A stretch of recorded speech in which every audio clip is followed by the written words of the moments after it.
crossing county lines just to make my name in the city. Took everything, put it on the line, cause I never break or back down. One shot is do or die, and the odds ain't looking too pretty.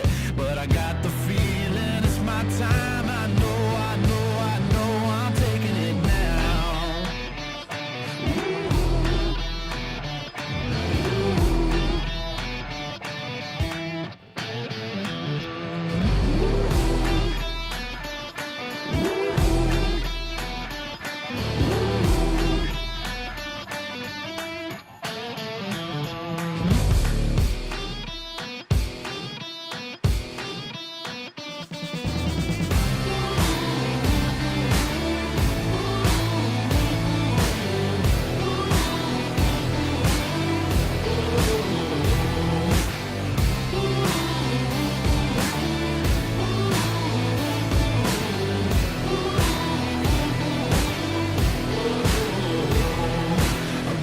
Price of blood, sweat, and tears, and I never looked for salvation.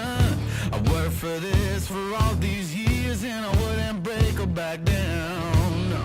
I fought through all my fears and all of my frustrations. I see the light is getting clear. I know I'm taking it now.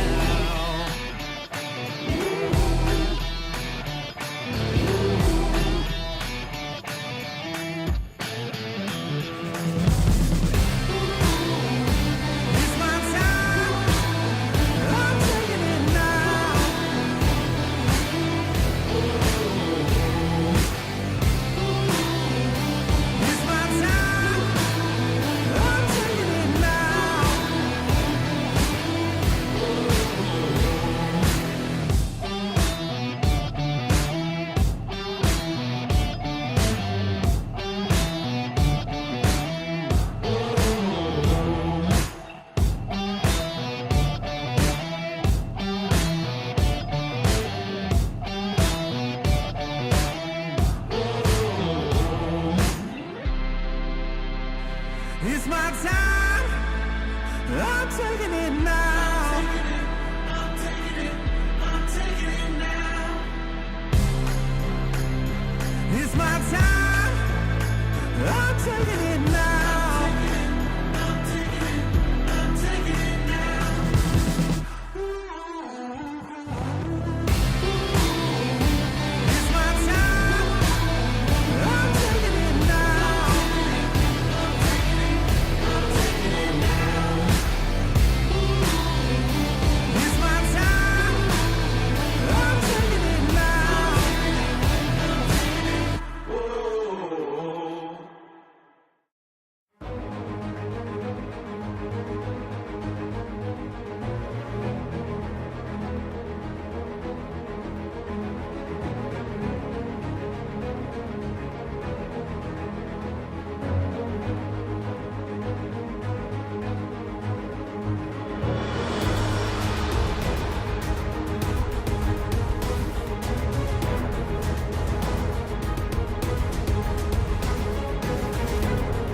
Tonight on Countdown to Green, presented by Wendy's.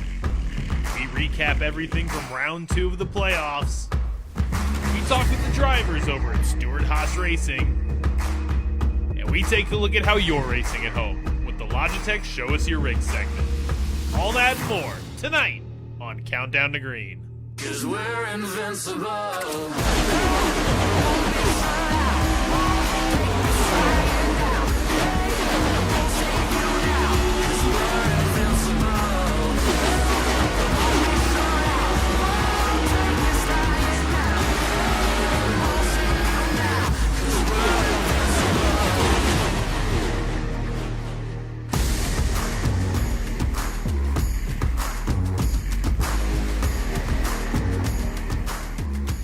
Hello and welcome to the eNASCAR Coca-Cola iRacing Series. This is Countdown to Green presented by Wendy's, and this is the Phoenix Logitech G120.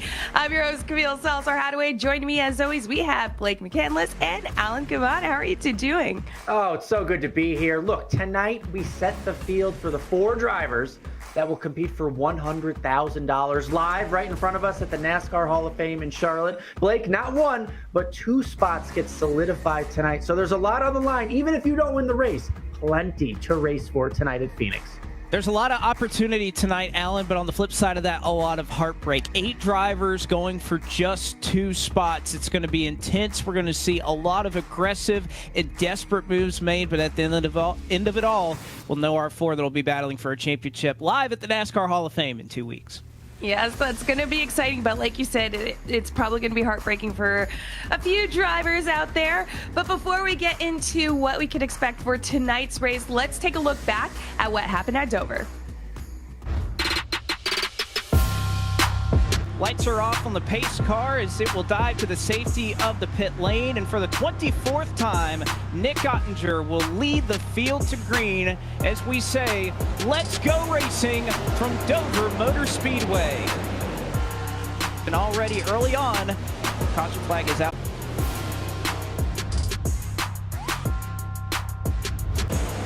Squeezes his car up into the barrels here as they try to get on pit lane. A couple more playoff contenders trying to make their way down to the pits. And nicely done by the 25 of Ottinger getting on the pit road. Trouble out on the racetrack for Michael Guest, who was running in the 3rd position, and the rest of the field making their way down to the pits. Caution is out, and it is off of turn number 4 and parked down to the inside. I believe that is Michael Cozy Jr., who was spun around here on the front straightaway. Doesn't look like he hit anything too hard, although there may be a couple of playoff contenders that were involved in this one. Trouble. That is Femi Olot into the inside wall. Malik Ray is in it as well. And again, Malik Ray was up in the 6th position. Battle for the lead. The 25 gets to the bottom. Can the 15 stay in his quarter panel? He can't. Ottinger will clear him. Just too strong right now is Nick Ottinger as he got the move done. They'll come around and see the white flag this time. One more trip around Dover Motor Speedway for Nick Ottinger. The former series champion looking to get back to championship form as he has a 3-car length lead at Dover into 3 and 4 for the final time. It looks like it's not going to be enough for Steven Wilson, and Nick Ottinger has secured his spot in the championship 4. He wins at Dover Motor Speedway.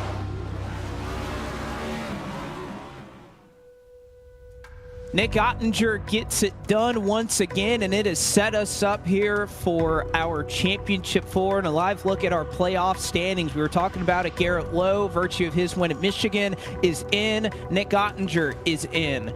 8 more spots for just two drivers to look at. You can see how the points would line up should nobody go to victory lane right now. Steven Wilson and Jordy Lopez, as it would stand in the catbird seat, to be able to try and make that championship for the rest of the field. It's looking like it's going to have to be a win, or they're not going to be battling for $100,000 in 2 weeks. But of course, the relegation battle is starting to heat up as well. Look how many drivers, 4 drivers within single digits of that top 20 cut line. I know we're going to be looking at our playoff drivers a lot tonight, Alan, but Keegan Leahy, Tyler Gary, Wyatt Tinsley, Corey Vincent, they have an awful lot on the line as well. You could add Zach Novak, Dylan Alt, and even Kevin King, I think, at this point into that fight to try and secure their spot into the 2024 Coke Series. So much talent. We're talking former champions on the verge of relegation there. Let's take a look at the team standings as well. Remember, this goes through the end of the finale at Homestead. You can see all the teams above that yellow line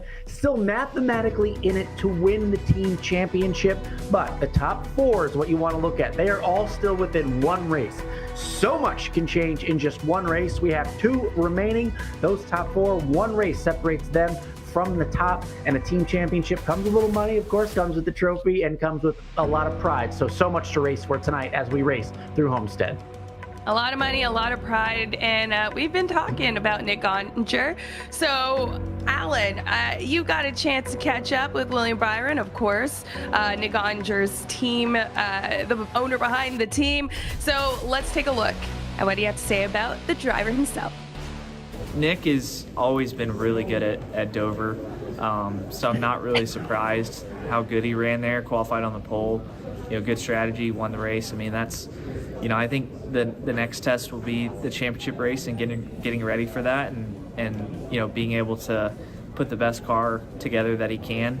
I've been bugging him for setups on the iRacing side to prepare myself for the races coming up. So he's been super helpful with that, just giving me setups to drive and give me something to work with to work with at Darlington and Bristol and places like that. So it's cool. Like, we get to text during the week, and he can help me as well. I love this crossover that we continue to see between iRacing and the real world on Sundays. Look, when I did that interview, that was at NASCAR Playoff Media Day. William Byron is going for a championship of his own in the Cup Series. And what is he doing? He is in touch with his sim driver, Nick Ottinger, trying to get setups, obviously congratulating him on the win in Dover. But I love that William Byron and Nick Ottinger are both going for their respective championships, and it sounds like they're both helping out each other. That crossover continues to grow and only grows iRacing more and more every time we hear it. I love that. Yeah, I love it too, Alan. But let's talk about Dover. We know Nick Ottinger won, but let's talk about your overall thoughts, Blake, coming out of that race. Well, I spent many of 8 fixed races trailing that number 24 car, but at least coming out of Dover, the one thing that really stuck out to me, Camille, was the amount of playoff drivers that we saw really rise to the occasion.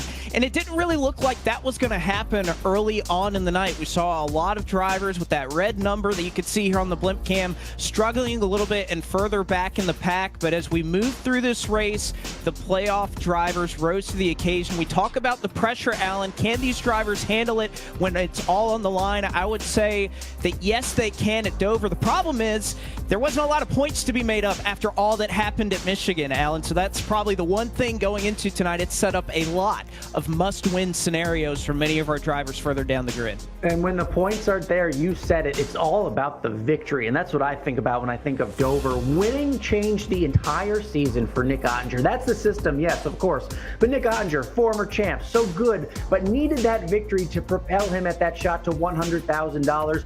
One win, one position changed everything for him. A second place doesn't necessarily get it done, but the fact that he went out there and won, that's the system. That's the mission tonight for another driver to go out there and secure his spot for the $100,000. Nick Ottinger did it when it counted most in Dover. Yes, Nick Ottinger, we're all thinking of him, but there's another driver as well. Steven Wilson, I think, is making some waves, and we actually got a chance to check up on his team and his fellow driver, Dylan Duvall. So let's take a look at the Stewart-Haas drivers. We had a really good year last year. We won the team championship, which was definitely exciting. Honestly, just looking to build on that. Like I said, we had a great year. Really excited for what me and my teammate Steven can do this year, and I think we have a shot to run it back and get another title. I came back to Stuart Haas again this year because they got great partners in Smithfield. I've loved working with them this year and last year. It's just a really good place to be, and I wanted to be back. Yeah, it's meant the world to me to be with Stuart Haas Esports for 4 years now. They picked me up in 2020, and it was my first ever free agency. And when they contacted me, I was kind of in disbelief because they were new to the series, and it's such a big name. It's just like something you want to be a part of. And to be able to be there now for 4 years, I feel like I've really helped the team as a whole grow. And then it's awesome to see that flourish into what it's become today with us getting the team championship last year. That accomplishment there with the team championship meant more to me personally than like my own personal statistics from the previous season. I didn't think I would rise up this quickly. I took a pretty quick jump. I ran for Contender Series, tried to make Coke in my first year, and I was close to making it but didn't, and then I ended up not making it for another 3 years. But now that I'm at the top, it's just really special to be here racing with all these guys and having these cool experiences with all these guys I've raced for the last 6 years. This year I'm hoping to be on top, win the championship. It was close last year, but I think I can do it a little better this year. Being Canadian in the series it means a lot.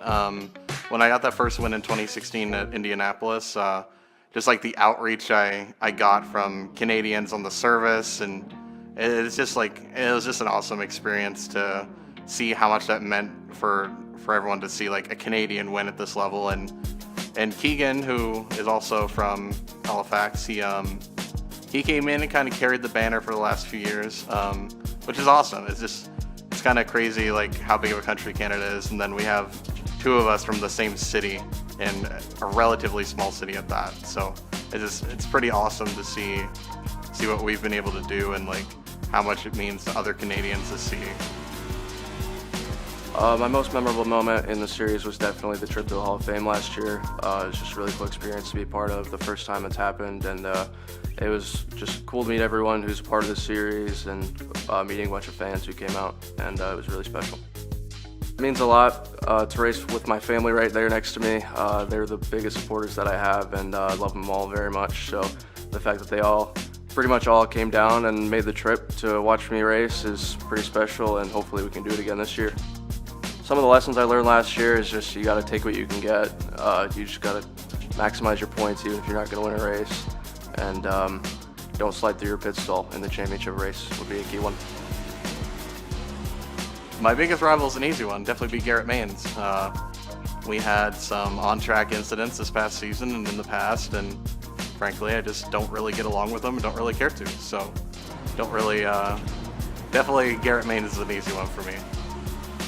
I mean, I think you have to look at my teammate at Stuart Haas Esports, Steven. He, last year was his second year in the series, and he almost went and won the championship. I mean, I think of myself, and I know how much I grow every year, and his growth is just going to be that much more. So, I mean, series should watch out, because I definitely think Steven's one everyone's going to have to be watching out for this year. It would mean a lot to win the championship. It's pretty much what we're all here to work for. So if you pass that last step and get that championship, that's pretty much all you can get in the series, and you can just be happy that you have one, and it'll be a really cool moment. It's really special, and get to share it with friends and family. My secret to victory is Smithfield bacon, eating that every morning, and honking the pig every race.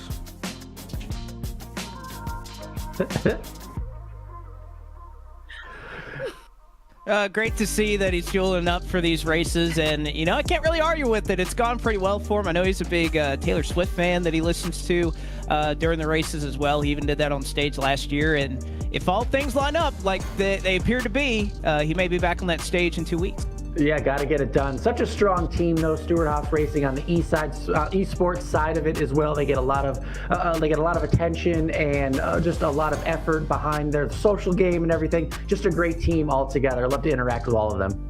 Yeah, I'm keeping fueled as well as we are, with our Wendy's.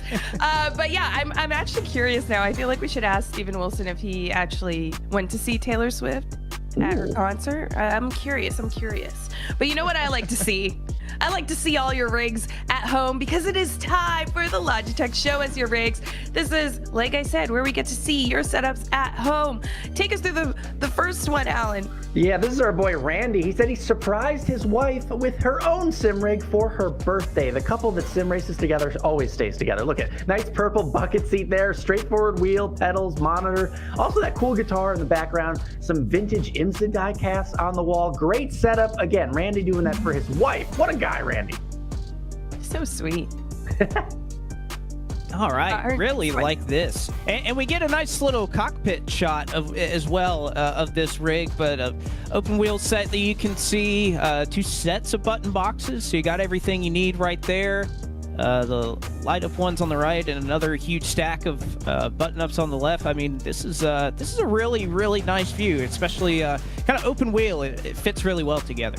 You can't go wrong, especially with that fan that they snuck in right under the monitor there. Our next one's James King, Alan. Yeah, this is a good use of space here. This is personal rig he has right next to his bed. You can see a little cozy, a little cramped, but that just means he's doing what he has to. He's got his vacuum right behind him, keeping everything nice and clean. Also another member, if you look there quickly, of the Camelback Sim Rig Club. So I don't know if he's doing some endurance racing 24 hours, but you need that water, you need some thirst. You have the Camelback for you. Hydrated and ready to go, and so is Kelly. Yeah, Kelly's got a simple little setup here. Again, reminds me of kind of what I used to grow up sim racing on. You got your pedals on the floor, you got your wheels strapped to just what obviously is a work desk, but very practical, very convenient. Also can take all that off and use it as a desktop as well. So that's kind of what I like to see. Just very simple, nothing too fancy, but you can get it done with just about anything. Yeah, or sometimes you do it all yourself. Check out Keith's here. He built his whole table just for his racing setup in his basement. That's just a big sheet of plywood there, so you can bolt the wheel right down to the desk with no worries. I do worry about the cord management. Clearly, Keith, you know what you're doing. You can do a lot of good stuff. You can clean up the cords just a little bit, Keith. You may worry about the cord management, but right there we got some paper towel. If you you spill. Go, it's right. All right, this is our next one's for Michael. Yeah, this is about as well-rounded as we have here. You got the racing rig, you got the flight sim rig that's going on, I believe. You had the TV for, what looks like you got an N64 there. I'm sure perhaps World of Outlaws Dirt Racing is playing on there as well. Comfy chair to do it all with. You could scoot over just about anywhere to do it. So I got to say, well-rounded, not just a rig, but an entire room. It's a really nice setup, Michael. So well done on that. This is a nice one, but you know what? Like those consoles, those old school consoles, you gotta love it. And you know what? If you zoom in real close, I think that's GoldenEye in there. Ooh, Slappers only, the only way to go. The big heads, the paintballs, good stuff. Remember to tag us in all of your rig pictures because we love to see them here. And speaking of rigs, these are pretty sweet rigs that we have with the Kansas City Pioneers and Bubba Wallace and Anthony Alfredo right here. Look at these. Yeah, that was at the Kansas Speedway over the weekend. The Cup race was there, so we got to interact. Again, tie-in once again, eNASCAR with the Cup Series drivers, Xfinity Series drivers. Pretty cool, Camille.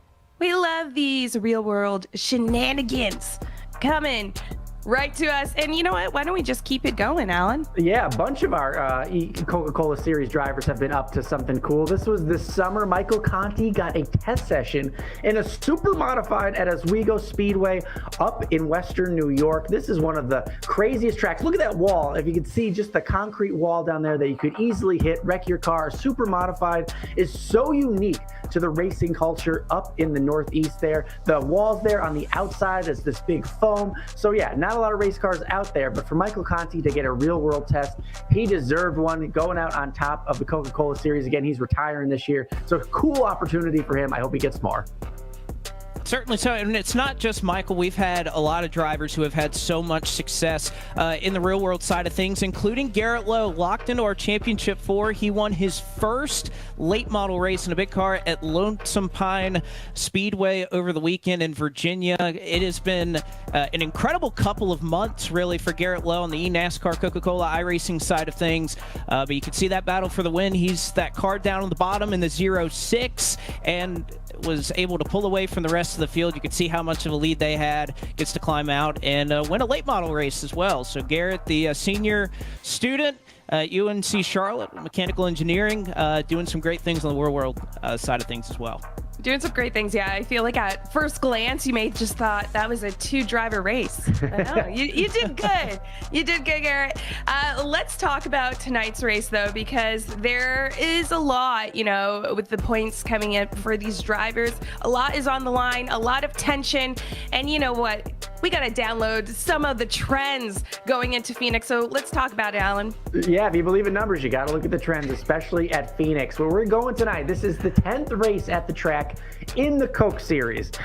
Now, it's also the first appearance in the playoffs. I know what you're saying. Last year was the championship race, so we're counting this as the playoffs. This race helps get you to the championship race, so good for Phoenix tonight. 6 drivers have earned their first series win at Phoenix, including some of our active Coke Series drivers. Kevin King, Nick Ottinger, Bobby Zielinski, Keegan Leahy all got win number 1 at this track tonight. Only one driver, though, is a repeat winner at Phoenix. Keegan Leahy won there in 2018, again for his first win, and then he beat all the playoff drivers last year and won there in the final race of the season. 3 of our playoff drivers have won here previously. Nick Ottinger in 2012, Michael Conti in 2013, Bobby Zielinski in 2017. 2 of those drivers need another win tonight. And a Phoenix race winner has never started worse than 11th. Think about that for qualifying. The average starting position of the winner, 4th place. So look toward those first few rows tonight if you want to pick a winner before we drop the green flag.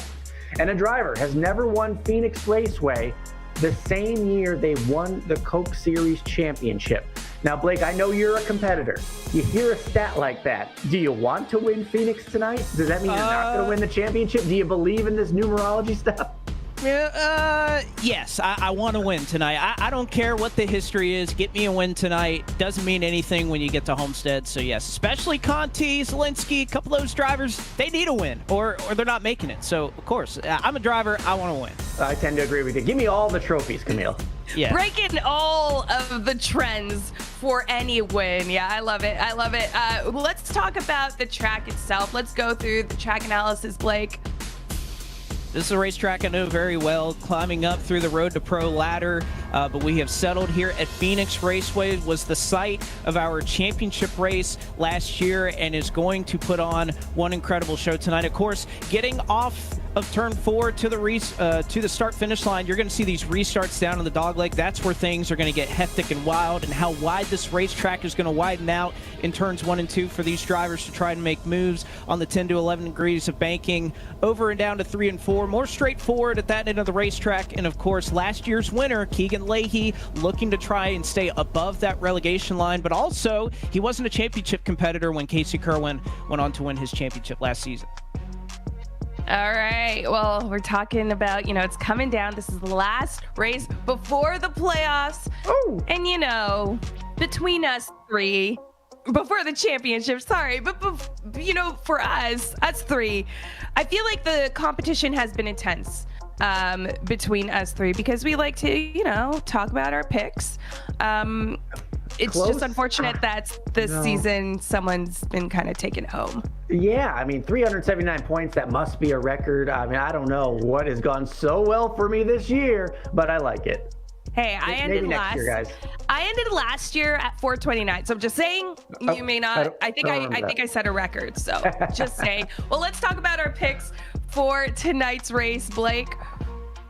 I'm going to keep it simple for Phoenix tonight. He was the fastest car in Phoenix last year. He was the fastest car at Dover, but before he got a questionable penalty to start that race, he was flying up through the field, but never had a chance to showcase it. I'm going with Bobby Zielinski. Back is up against the wall. I think he has the speed, the execution to get it done tonight and find himself in the championship 4 yet again here in 2023. Nice, and I like that he needs a win, but I'm going with what I know. I'm going with drivers that have had the proven success at Phoenix. From Matthews, North Carolina, the driver that won the title at Phoenix last year. No, he didn't get the win, but we know he knows how to get around this track. Casey Kerwin, still the defending champ. If he gets a win tonight, he gets to defend that title at the NASCAR Hall of Fame once again. All right, well, I'm going with Mr. Steven Wilson. And I feel like that's how we should do these picks, everyone. We need to bring the theatrics. No, but I'm really cheering him on for this one, and I think that he's going to bring it home. So we're going to just have to wait and see who is going to round out the championship as we go into the finals, which, by the way, last year we were able to be in person for the finals, and we're happy to say that we are back at the NASCAR Hall of Fame to celebrate the championship race in a couple of weeks. How are you two feeling about that? Because last year it was a blast. It was awesome. We're all going to be together again. Dale Earnhardt Jr. there. NASCAR Cup Series drivers were there. It's going to be bigger and better than it was last year. Such a unique experience, Blake, especially you know it from the competition side. This isn't a sport that you do necessarily with an audience, maybe ever. And these four drivers, the four drivers that will go on to compete for the $100,000, they have to adapt to this. Some of them have that experience. A lot of them won't. It was a neat experience. It really was. There's a lot of pressure in running in this series week to week, but there's nothing like having to do it in a place you're unfamiliar with public, where you have your headset on and you can hear the crowd reacting to everything that's going on. It's so unique talking to Casey, Bobby, Steven, all these guys that were able to participate in this race last year. An unforgettable experience, and we'll see. We may have an entirely new crop of drivers that end up competing for the championship this season. I wonder if we'll see a couple of repeat drivers that are able to handle that pressure. But again, very cool experience. If you're able to come out to Charlotte in 2 weeks, can't recommend it enough. It's going to be a lot of fun, that's for sure. And Camille, I remember you talking to the family of a lot of the competitors, and I just think about that. This isn't like stick and ball sports where your family gets to sit in the bleachers and cheer you on all the time. That's what makes it really so great. Seeing Steven Wilson's family, I remember you talking with him, Camille. That was such a neat experience, and to see them be there for him, I love that. The hug that Casey Kerwin got from his dad, it only happens once a year.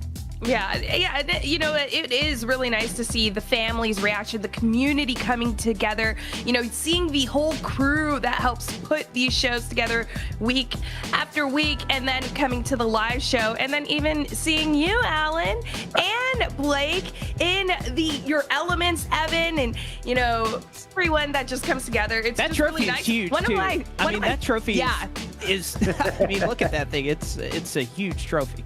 See, I'm 5'6", and I didn't realize how tall that trophy was actually. I didn't also realize how tall Alan is in person, but I learned that as well. My favorite thing about the live finals, though, was definitely the marching band that was outside greeting all the drivers as you came in. That was really sweet. Yeah, they turned it on last year. That was percussion. That is the marching band for the Carolina Panthers Panthers. Yeah, Panthers drumline. Good stuff. Well, it has come down to this race. A lot is on the line, as you two mentioned throughout the show. What do you think is going really through these drivers' head as they're getting ready to go over that line? Qualify. I think that's the one thing, talking to many of these drivers pre-race, was how important track position was going to be. We know with Phoenix, with these next-gen cars, that having that clean air, having that track position is going to be so important. So going into this race, you can be really fast in the race, but if you don't have the track position to start with, it's going to be really difficult to overcome. So I know that's what was on nearly every single driver's minds before loading up for this one. And a little breaking news. You talk about track position, Blake. Nick Ottinger sitting on the pole tonight. He's already qualified for the $100,000. If he wins tonight, think of it as a little strategy-wise, Camille, that he keeps another one of his potential really good competitors out of that final four, the four drivers who will compete for the championship next week. So Nick Ottinger still has plenty to win and maybe keep someone out that he doesn't want to race at Homestead. Oh, well, we're going to have to wait and see, because you know what? The race is starting right after this break. Thank you for watching Countdown to Green, presented by Wendy's. And from all of us here, we cannot wait to see you in person for the championship.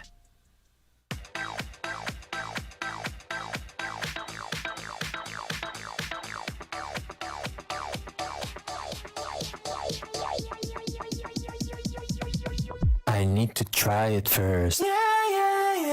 Our family stories are your family stories, except with more confetti. Relive racing history with a walk along Glory Road, or try your hand at our fan favorite racing simulator or pit crew challenge. Feel the passion and thrill of racing with stories and artifacts from the legends who shaped the sport in the Hall of Honor and Heritage Speedway. Visit the NASCAR Hall of Fame in Charlotte for the ultimate outing. NASCAR Hall of Fame, this is our sport. This is our house. It's official. Caleb Williams is transferring. My man. To Wendy's for the new loaded nacho cheeseburger. Everybody say nacho! Nacho! It's melty, it's crunchy, and it's queso-y. Easiest choice I've ever made. Of course, he's not the only one transferring. Hey-o! Stable's got room for 2 quarterbacks. Sorry, and who are you? Matt Leinart, quarterback, national champion. Afraid that doesn't ring a bell. For the full nacho experience from all 4 sides. Where's the beef? Choose wisely. Choose Wendy's new loaded nacho cheeseburger. Pay attention to these faces. Fresh, grizzled, doesn't matter. Come get your checker flag here, man. They're coming for you. This is the face of hunger, grit, victory. When will it be his moment? They'll smile in your face, then take your place. And laugh all the way to victory lane. The NASCAR Craftsman Truck Series playoffs.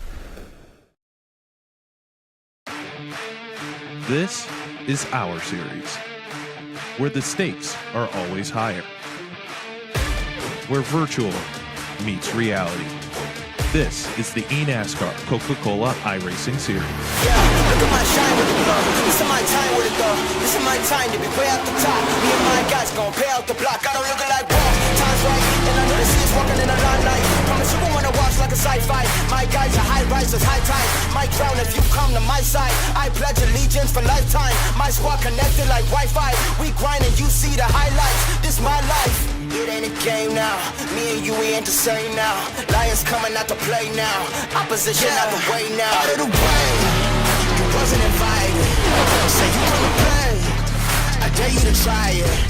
You don't wanna try me. Don't step up to my team. Yeah, out of the way. Yeah, yeah. Out of the way. Yeah, yeah. Out of the way.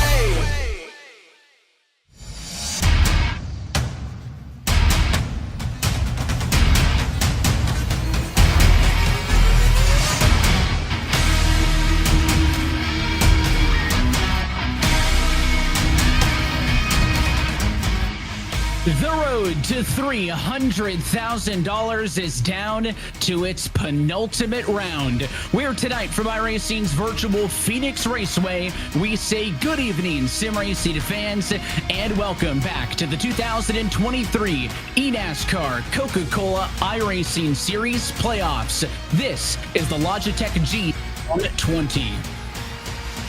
And as always, happy that you're spending your Tuesday night with us here on the iRacing Esports Network. Alongside myself, Evan Pasoko, joined by Blake McCandless and Steve Letarte in the booth. And Blake, it was just a week ago where we added another name to the grid of the championship for Nick Ottinger's one of the hottest drivers in this series right now, and he punched his ticket with a win at the Monster Mile.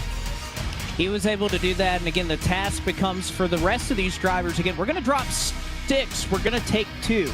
So how many drivers do we have that are needing that win? It's about 3 or 4 that are really in a must-win scenario. So we're going to see desperate moves, strategy calls, because in all intents and purposes, Evan, it's win or go home for many of our championship competitors. Yeah, last time, Steve, we saw Phoenix Raceway, it was the championship race last year, and math may not be my strong suit, but there's 8 drivers looking for 2 spots. That's a lot of pressure on the line here tonight. A lot of pressure at a very difficult racetrack. 2 ends very different, one very flat, one has some banking. This is the championship location in the NASCAR Cup Series that we'll be at in about 8 weeks from now. But for this eNASCAR group to have it the penultimate race, this last opportunity, I think is super fitting and super challenging to say the least. It is going to be a 100-lap dash tonight. If we see one of those playoff drivers get a win, it would mean 1 spot available on points. If we see a repeat winner or a non-playoff winner, Blake, it could be 2. So the drivers on that bubble don't even know precisely what that point scenario is going to look like. No, they don't, and that's what makes tonight so difficult, and especially when we get to look at this grid and where everybody qualified, we'll get a better picture of how these drivers are going to approach this race tonight. Do you try to hope to be there at the end? Do you go after points, or are you going to have to throw a Hail Mary? That's something we're about to find out. Qualifying has wrapped up, and cars are about to hit the track. Let's get ready for the final race of the round of 10. Welcome, everyone, to the final preliminary round of the 2023 eNASCAR Coca-Cola iRacing Series playoffs. Last round at Dover, Nick Ottinger tamed the Monster Mile in dominating fashion, which only leaves 2 final tickets to the flight to Charlotte. Who will be joining Garrett Lowe and Nick Ottinger to fight for a championship at the NASCAR Hall of Fame? Ladies and gentlemen, these are your eNASCAR Coca-Cola iRacing Series playoff contenders. Locking himself into the Final Four in Michigan, it's the driver of the Jim Beaver Esports number 15 Ford Mustang. From Gastonia, North Carolina, it's Garrett Lowe. From flying under the radar in Michigan to flying into victory lane in Dover, in the number 25 William Byron Esports Chevrolet from Claremont, North Carolina, it's your 2020 champion, the Audi boss, Nick Ottinger. He's the first driver in on points and is no stranger to the Final Four. From Iowa City, Iowa, is the driver of the number 10 Stewart-Haas Esports Ford Mustang, Steven Wilson. Just above the cut line, driving the number 3 Team Dillon Esports Chevrolet out of Bayonne, New Jersey, trying to race for a championship, it's Jordy Lopez. The first driver from the outside looking in from Brownsburg, Indiana, driving the number 45 2311 Toyota, trying to make something happen tonight, it's Michael Guest. Your 2022 champion still trying to find a way into that Final Four in the number 95 XZ Chevrolet Camaro from Matthews, North Carolina, it's Casey Kerwin. Driving the number 33 Team Dillon Esports Chevrolet from Warrenton, Virginia, trying to compete for a championship in his rookie season, it's Tucker Minter. From Fresno, California, driving the number 18 Joe Gibbs Racing Toyota. Fighting for a place in the Final Four, it's Bobby Zelensky. Driver of the number 46 Chevrolet for Rise Esports from Midland, North Carolina. A clutch win got him in. He's going to have to do it again. It's Jimmy Mullis. In the number 8 Junior Motorsports Camaro from Charlotte, North Carolina, trying to end the It's Been Great tour with one last encore, it's 2014 champion Michael Conti. The playoff battle is hitting a fever pitch, and it's only going to get hotter under the desert sun. Who is going to be joining Garrett Lowe and Nick Ottinger at Homestead? Who will be your championship for? We are about to find out as round number 3 of the 2023 eNASCAR Coca-Cola iRacing Series playoffs starts now.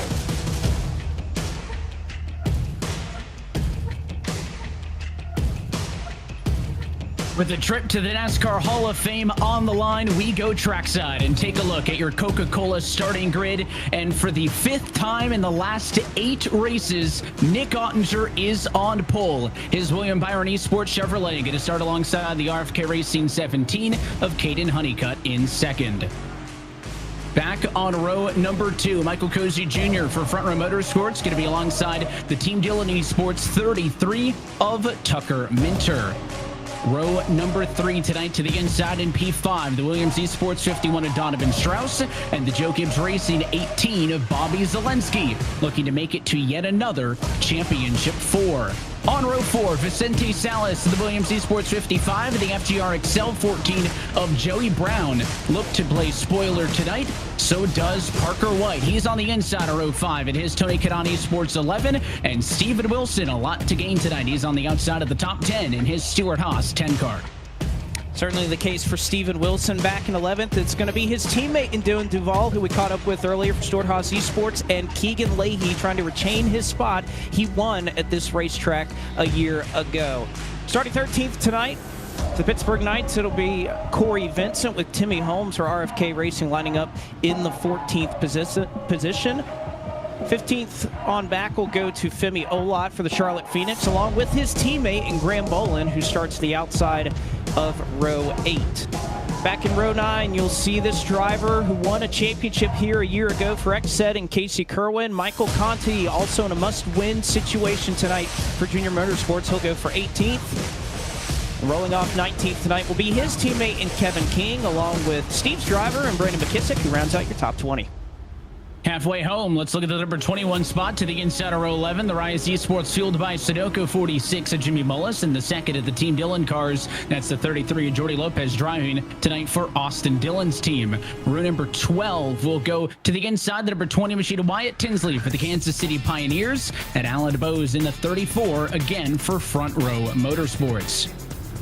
Lucky number 13 tonight, we'll see the 77 of Ryan Doucette, his Pittsburgh Knight 77, along the 2311-45 of Michael Guest. Remember that team, the one headed by Denny Hamlin and Michael Jordan. Calling about in the E-Racer 69, that's the Parker Kligerman Landon Castle-led group. He's alongside the X-Set 4 of Ryan Luza to the outside of row 14. And on the inside, P29 tonight goes to the Jim Beaver Esports 15 of Garrett Lowe. And then in 30th, it's the Elliott Sadler number 1 of Derek Bordeaux. Starting in 31st tonight, number 42 for Parker Kligerman and Landon Castle is Colin Keister. Tyler Gary for Tony Kanaan. He'll go from the 32nd starting spot tonight. 33rd is Cody Bias for Elliott Sadler Esports. 34th is Zach Novak representing Rise Esports in that number 75 car. Starting 37th tonight will be Dylan All, or excuse me, 35th. 36th will be Derek Justice, who we talked about earlier was out with the Kansas City Pioneers in Kansas this weekend. Daniel Falkingham goes from the inside of row 19 for JGR. Malik Ray will start on the outside in the 38th spot for Jim Beaver Esports. Matt Busa will round out your field and make up your 39 car grid for tonight's race at Phoenix. Let's look top to bottom at your Coca-Cola starting grid. Caden Honeycutt will start from the outside of the front row in second. He's trying to play spoiler tonight. Steve, let's see if you can dial him up. Hey, Caden, great qualifying effort outside the front row. What is the keys to the race here at Phoenix? Man, honestly, I don't really know. Last year I didn't really put much effort in this race last year, considering I wasn't in the championship or the top 20 in points. So, it's going to be tough racing people like Nick and Tucker. I want to give these playoff guys some respect and make sure that I don't mess up any of their playoff chances to go run for championships. So, honestly, there's going to be one pit stop if it goes green about lap 60 or 65. I would accept people to come down. And I feel like we got good race pace. I really put a lot of effort into this week for the first time I've been able to in a while. And really looking forward to this, man. I feel like we got a great race car. Appreciate Vicente and Dave for all the work they've put in this year. And enjoy it, guys. It's going to be a great one. And hopefully we can play spoilers at the end of this race. Well, if the paint scheme does everything for you, then you should be fine, because that 17 out of RFK has been on fire in the real world. Let's see how it does in the eNASCAR world. Good luck tonight. Thank you, man. I appreciate it. He's got a good starting spot on the outside of the front row, Steve. Let's take a look at our race analysis as well, presented by Wendy's. Yeah, 120 laps, pit road speed 45 miles per hour. It takes a little over 30 seconds to run down pit lane. 3 sets of tires, fuel window 55 to 60 laps. And it's an interesting layout, and you see it right away. The pace car kind of pulls off at really the beginning of the backstretch. They roll the whole backstretch. Now this bank 3 and 4 with a very early green flag. The field is in control of Nick Ottinger. There is 2 tickets left to the championship on the line. Let's go racing at Phoenix. They're going to go down the dog leg. First time into turn 1, 4 wide in second, now 3 wide as Ottinger breaks away, and the 17 of Honeycutt way up to the outside wall. It's Cozy in the middle, Strauss on the bottom as they cycle through and down the back straightaway for the first time. Still 3 wide in the middle of the top 10. So wondering how aggressive these drivers were going to get on this initial start, how drivers were going to move up. Tucker Minter already taking advantage of that early on. Again, he got his win at Daytona as well as Charlotte, and you can see trying to make some moves to get up to the top. Again, he's a driver that is pretty much in a must-win scenario. Not necessarily going to be the case, but if any of the other playoff drivers are running well tonight, he may just need that, and already trying to get up and move into third over Donovan Strauss and going to be able to do just that. So a solid start for the number 33, who of all the playoff contenders that are not locked in is up front right now. You're going to see this time and time again, cutting the dog leg on the front stretch. Very simple to do, very difficult to rejoin. I think that's the biggest challenge. As you go down on that dog leg, you kind of lose the cars to your right, and on the left-hand side of the scoring pylon, you can see the red playoff cars highlighted to keep track of where they are on the trek in the running order. And remember, Nick Ottinger, courtesy of that race win a week ago, he's already locked in. Same with Garrett Lowe, who's not in the top 20 at the moment, so you don't see his name there. So he's effectively his own category, right? You can see the live points on the right-hand side. The 15's through, the 25 is through. The bubble battle right now between the 3 and the 45. This is all assuming that Ottinger or a non-playoff car wins the race. If any of those drivers, 3rd through 10th, win, it would take up one of those spots on points. So you're not necessarily safe, even if you're in currently. We'll be watching those live points all night long. Again, Ottinger was able to get away with the race lead. You can see he holds about 3 car lengths right now atop that 17. A Honeycutt, drivers inside of the top 5, getting a little bit of real estate to play with until you get back here in the midfield. P14 is where a lot of the fun is, and it includes Casey Kerwin and Michael Conti, 2 drivers looking for a big night here at Phoenix. That they are, and Conti kind of in every single race that he's been put in this position. He started 19th, trying to make his way up through the field. He's already gained a handful of spots or so from the drop of the green flag, very much like so many races that we've seen. And honestly, the same thing from Casey Kerwin in the 95, has already moved up several positions to start this race. And you know, Evan, this is something, especially when you talk about in Kerwin's case or Steven Wilson's, that I thought those Championship 4 drivers really had a huge advantage from last season approaching this race. You have to think about the astronomical amount of laps that those drivers put in. They had 2 weeks, some of them about a month, to just prepare for Phoenix. And that type of experience, we're still in the same car, pretty much the same weather conditions. You have to imagine that that experience and that amount of practice is going to pay dividends for many years to come. So I was thinking approaching this race that a Casey Kerwin, even a Graham Bolin, who was in the Championship 4 last year, is going to be very well served by that experience, and just the fact that they put in so much practice into that Championship 4 last year that they would be able to make it pay off tonight as well. There's the onboard look with Tucker Minter in the bottom right-hand corner of your screen. The 33 car running right now in the number 3 spot on track, up 1 from the get-go. That was at the expense of Michael Cozy Jr. Started 3rd. He slipped to P6, so he's down a couple of positions. Minter far from safe, though. That Duracell 51, Donovan Strauss, is all over him, and it's been a topic of conversation, Steve, all year long. 120 laps in this race is not a marathon. It is a sprint, and I'm sure we're going to see that reflected in how aggressive these drivers are. On this restart, I will say, historically, Phoenix gives us a lot of restarts, but nothing's guaranteed when the races are this short. No, not. You were talking about guys that were running good back in other preparation. I look at guys that ran good at, say, Milwaukee earlier in the year. I know this isn't exactly like it, but the kind of the style of the track really matches, right? That flat, low grip style racetrack. But it was only the 2nd race of the season. A lot of practice, a lot of development has happened since then.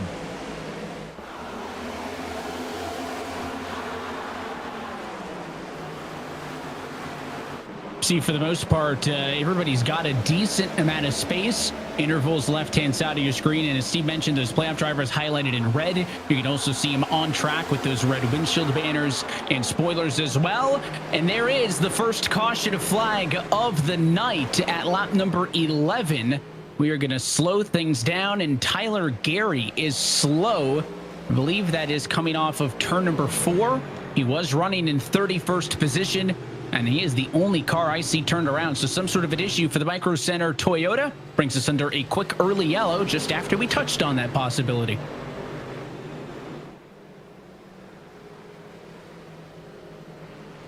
Let's rack it back and take a second look at what happened to the 66 of Gary. As I mentioned, he was 31st. There he is circled.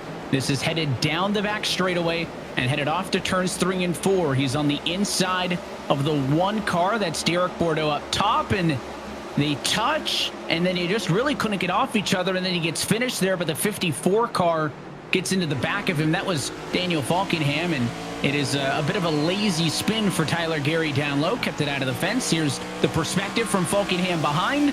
Really couldn't do much but get on the binders, and it was that little tap that finished off that spinning car, but not a ton of damage on Tyler Gary. He gets away with one, and an early yellow gives us a bit of a split decision onto pit road. Couple of drivers towards the rear come in, but the vast majority of our race leaders, Blake, aren't going anywhere.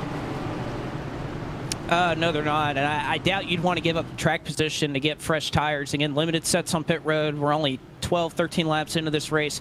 Don't think you'd be willing to go down there just yet. But that's a consequential spin for Tyler Gary as well. We talk about the different agendas and those drivers that are right on the cut line. Tyler Gary was the cut line for the top 20 and moving on and avoiding relegation.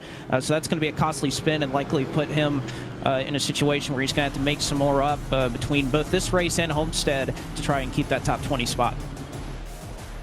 It is a tough break for him. And of course, there's a whole lot going on in the world of eNASCAR. The eNASCAR College iRacing Series returns for fall 2023 with the next race on September 19th. We've seen the most drivers participate ever in this series, more than 400 of them through featuring qualifying sessions, and you can register now for the next race, represent your college, and win some prize and tuition money every single week. Just scan the QR code on the bottom right-hand corner of your screen now and sign up and be a part of the eNASCAR College iRacing Series. Again, fall 2023 is upon us, and the next race is in 1 week's time on Tuesday, September the 19th.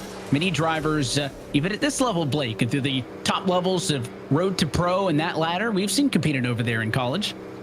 Yeah, it's a fun time to be able to get in the Xfinity car, and honestly, for most of these Coke drivers to be able to compete and potentially win just as much, if not more money than they're making in the Coke series. It's a really great opportunity and something that makes me question whether I should go back and get my doctorate or not. Right? Just get something on the books to be able to compete for eligibility. The good news for me is I was never good enough when I was in college anyway, so not even a question, would have been a weapon out there on the racetrack. What if I never went to college? Does that mean I could go enroll now and then be eligible? Yeah, there you online go. Degree, jump in there and show us how it's done. I like this. Online degree, I could maybe get someone to take the classes for me. There you go. $500 or something per race. I mean, get a ghost driver for you in there, make something happen, I'm sure. Of course, there's a GPA requirement. Right? The speed's the only requirement, is what you get in the qualifiers, as far as I know. Of course, as we compete for this championship and the college series continues, like I mentioned, there's all kinds of stuff headed on in the world of eNASCAR. So you can go to iRacing.com/eNASCAR. You can also go to eNASCAR.com and stay up to date with the points and the schedule and all that fun stuff with this series. But admittedly, it's pretty simple. There's tonight, and then there's 2 weeks' time on September the 26th. We will be at the NASCAR Hall of Fame. The race will be, though, at the virtual Homestead Miami Speedway. Fun to see that track returning as the season finale venue here in the Coke Series. So pace car off and in. Again, a couple of cars pitted. They'll be 31st on back. No major shakeup up front. Nick Ottinger going to bring us back to the green flag. He'll be the control car on the inside as they creep towards the restart zone. 15 laps down in the Logitech G120. Green flag back in the air.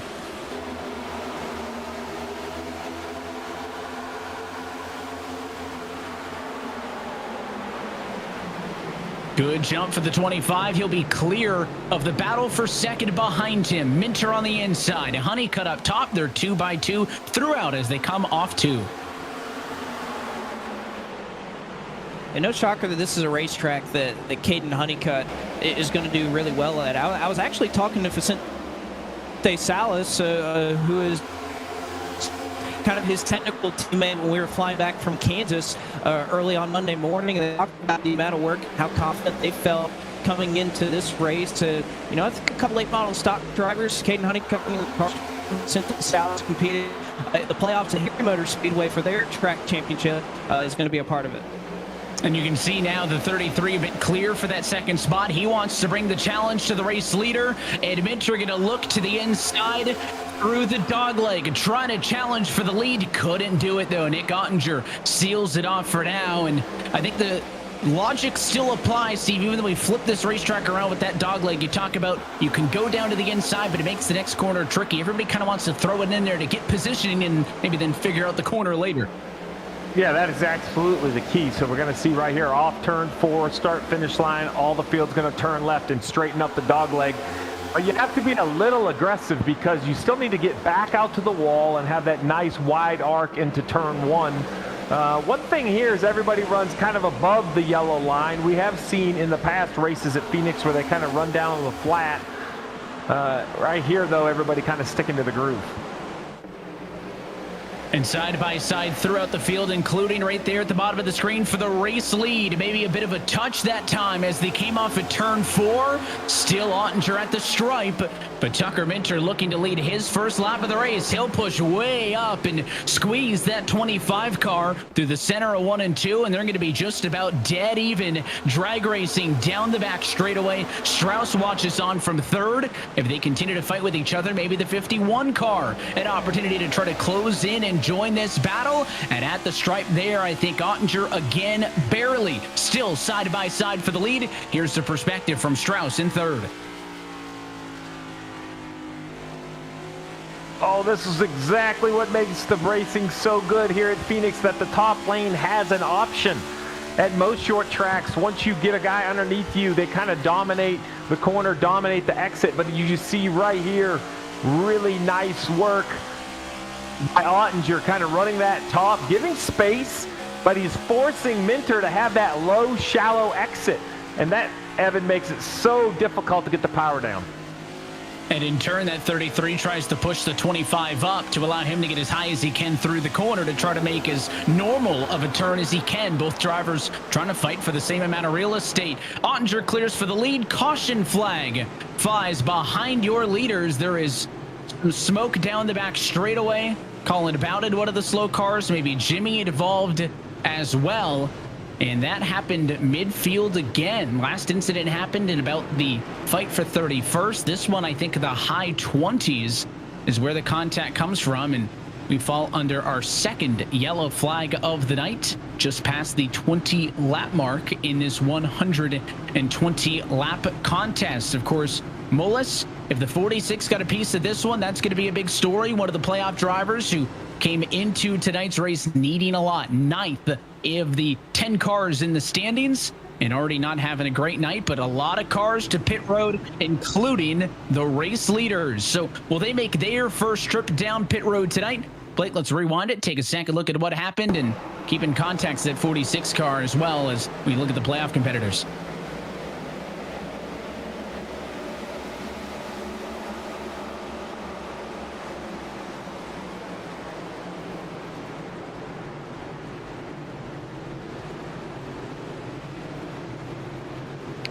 So they get together. Again, that could have been a lot worse than it was. Here's the onboard perspective from Keister as he comes off of 4. The contact's going to be right in front of him. And again, they all kind of bounce off each other. I mean, those 4 cars could have easily wadded it up. So everybody's going to get away with a little bit of damage, but certainly could have been a lot worse. Could have been better. What that yellow does do is shake up the strategy because race leaders came down pit road.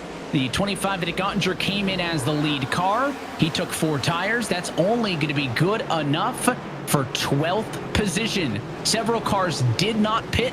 It looks like Caden Honeycutt will assume the race lead. He has not pitted tonight. Keister, Bose, Lowe, Bowden will take over 2nd through 5th. They have pitted tonight. They just pitted on that first yellow, so they've got about 11 lap older tires. And then Novak has also yet to pit. Vicente Salas, Parker White, Bobby Zelensky, Dylan Duval, Mike Conti take 2, and then Ottinger leads the 4 tires from 12th on back. We'll take an opportunity to step aside. Will the pit strategy mix up this Logitech G120? Second yellow of the night, and for the first time tonight, it's the 17 Ford of Caden Honeycutt. He leads at iRacing's virtual Phoenix Raceway.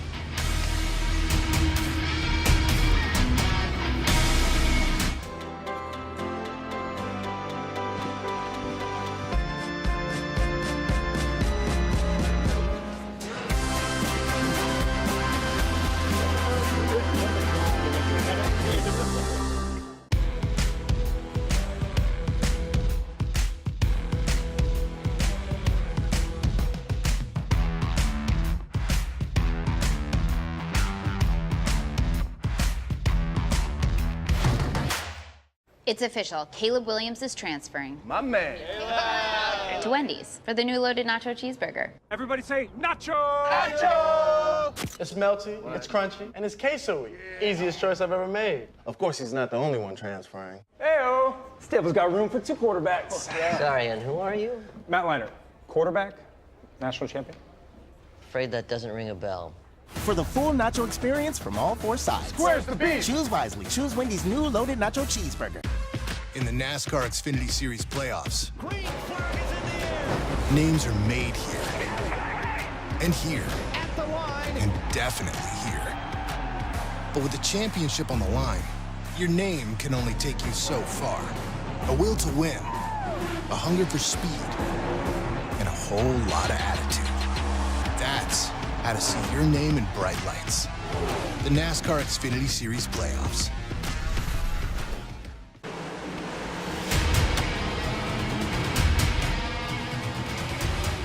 Back live from Phoenix Raceway, the Logitech G120 back underway. Green flag flies as we start lap 27. Honeycutt up front to get on those older tires. Coverage of this race brought to you by Coca-Cola, the official fan refreshment of eNASCAR. By Logitech G. Through design, engineering, and a love of driving games, Logitech G takes racing simulation to another level. Logitech G, the official wheel and pedals of the NASCAR Coca-Cola iRacing series, and some cars using their Logitech G pedals to avoid the third yellow. We'll check on that in a moment. And as always, by Wendy's. When it comes to cheeseburgers, Wendy's heard the assignment. The new loaded nacho cheeseburger has cheese, beef, queso, and even a jalapeno cheddar bun. Now that's cheesy. Choose wisely. Choose Wendy's. Well, we saw drivers choose a various amount of strategies, Blake. No tires, 2 tires, 4 tires, and any time that happens, that's not a recipe for a loaded nacho cheeseburger. It's a recipe for what you just saw there, and that is a mess inside of the top 5. Yes, it is. And, you know, this is one of the things we see, especially with where this caution fell in this race. We're going to take a look here. This is Alan Bowes, who's kind of stuck here in the middle. You can see Colin Bowden, the 69 car on the bottom. Of course, Garrett Lowe up top, one of our championship 4. And it looks like, yeah, I think Bowden may have just clipped a little bit of that yellow line, kind of where the banking just dips off a little bit on the apron. I'd say all things considered, you can see Bowes trying to make his way by Bowden right there. Honestly, not too bad, considering this is a really difficult place, especially on the backstretch, Evan. You have that inside pit wall. There's not a whole lot of room to go. See it one more time from Kevin King's vantage point. See a lot of smoke, and luckily he was just able to drive through. And again, a lot of playoff drivers, Evan, were really close to being involved in this one.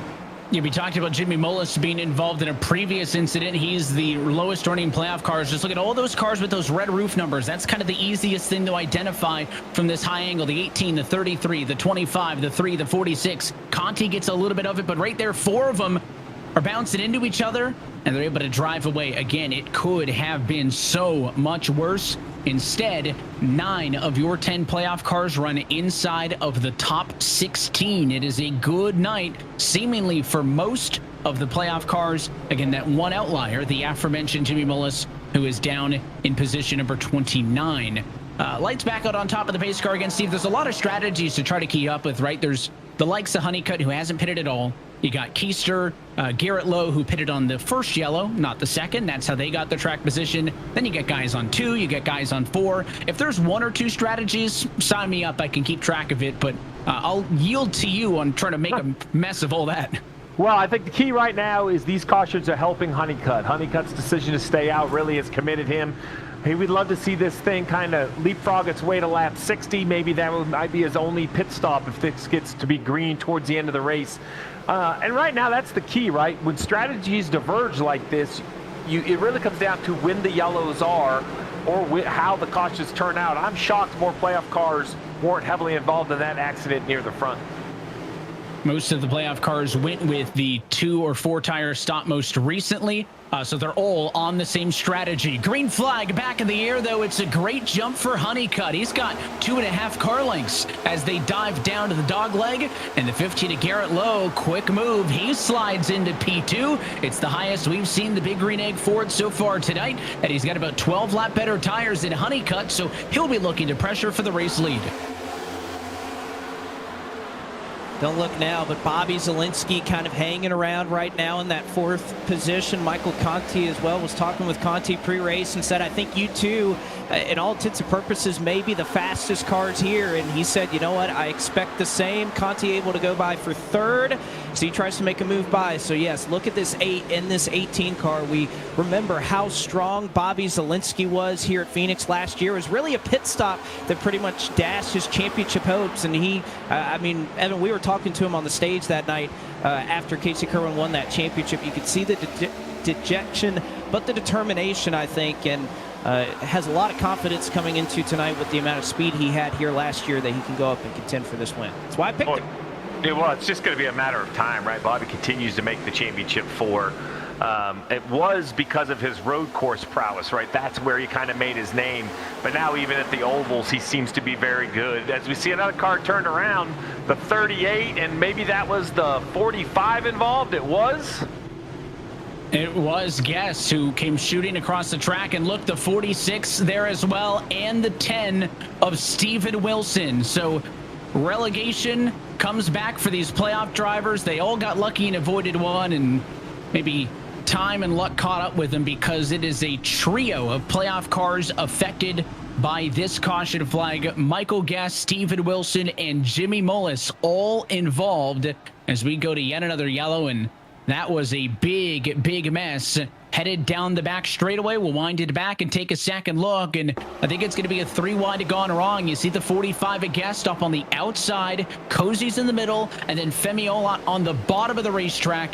They're going to go 3 wide, maybe a Scotia 4 through the corner, but then when they come up, the 45's on the fence, and he just doesn't have enough room, and when he hooks the 38, it just blocks that racetrack quick. And I don't really know if that's a situation, Evan, where Cozy came up, or like you said, that Femiola didn't really, I guess, respect the fact that they were 3 wide. It was so close there off the corner, and everybody's kind of fighting for every single inch at the exit of these corners. You could see a very nice move there to get on by, but unfortunately, Guest didn't look all too bad. He's going to be rolling on the top. He had made up several positions the lap or 2 prior, trying to work that high side in 1 and 2, but I think Steven Wilson, you can see Guess some heavy damage, and I think Wilson's going to be pretty hurt by that as well. Remember, Wilson was first of the playoff drivers that were trying to get in on points, so this is really going to shuffle things up. He was plus 11 to the cut line coming into tonight. That was the safest of the points paying positions, but again, safe by no means. This is going to hurt. Here's the on board with Derek Bordeaux, and he will slice and dice his way through. Much more fortunate than some of the playoff drivers that we've been talking about. Bordeaux drives on. Meanwhile, down to pit road come a lot of those playoff cars. Guest and Wilson going to be in for service, and they drop into the high 30s. It's been interesting watching from the start of the playoffs. We talk, momentum this, momentum that, and speed. Of the cars who started the playoffs in the top 4, none of them got a top 10 in the playoff opener. And right now, the drivers in the top 4 all started in the bottom 6 to start this round. So it's been quite an invert. We've got Steven Wilson on the radio now. Steve, let's chat with him. All right, Steven, it looked like maybe a little bit of involvement in the wreck. How's the damage overall, and how was the race until then? Car's probably killed. We're going to have to hope for a miracle here. Racing until then was just kind of whatever. I was just chilling. I think we had a really fast midfield Ford Mustang, but we're not going to be able to use it because of a guy that I'm racing in a voice channel with is squeezing 3 wide right in front of me on lap 30, so nothing I can do about it. All right, well, like you said, a lot of racing still to go. Never know where it may end up. Good luck for the rest of the night.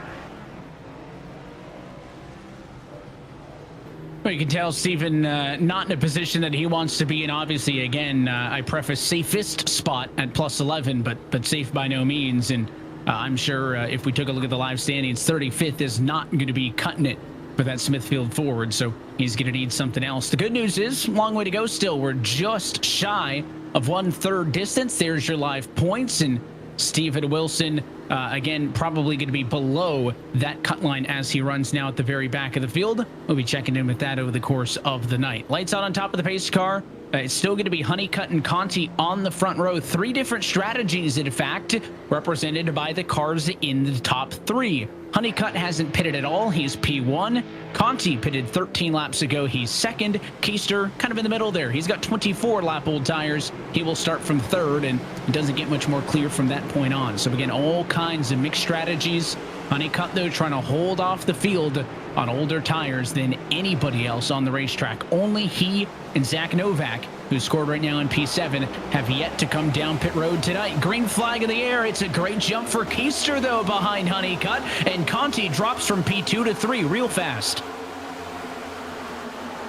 That he does. If anything for Conti, though, he's going to be able to kind of utilize that outside. He kind of had a little bit of options in terms of where he wanted to go. Still has the fresher tires compared to some of your race leaders, but that advantage, Evan, is going to continue to go away. The more restarts we have, the more heat cycles, just like in real life, that advantage for those cars that took those fresh tires, every caution we have, their advantage goes away just a little bit.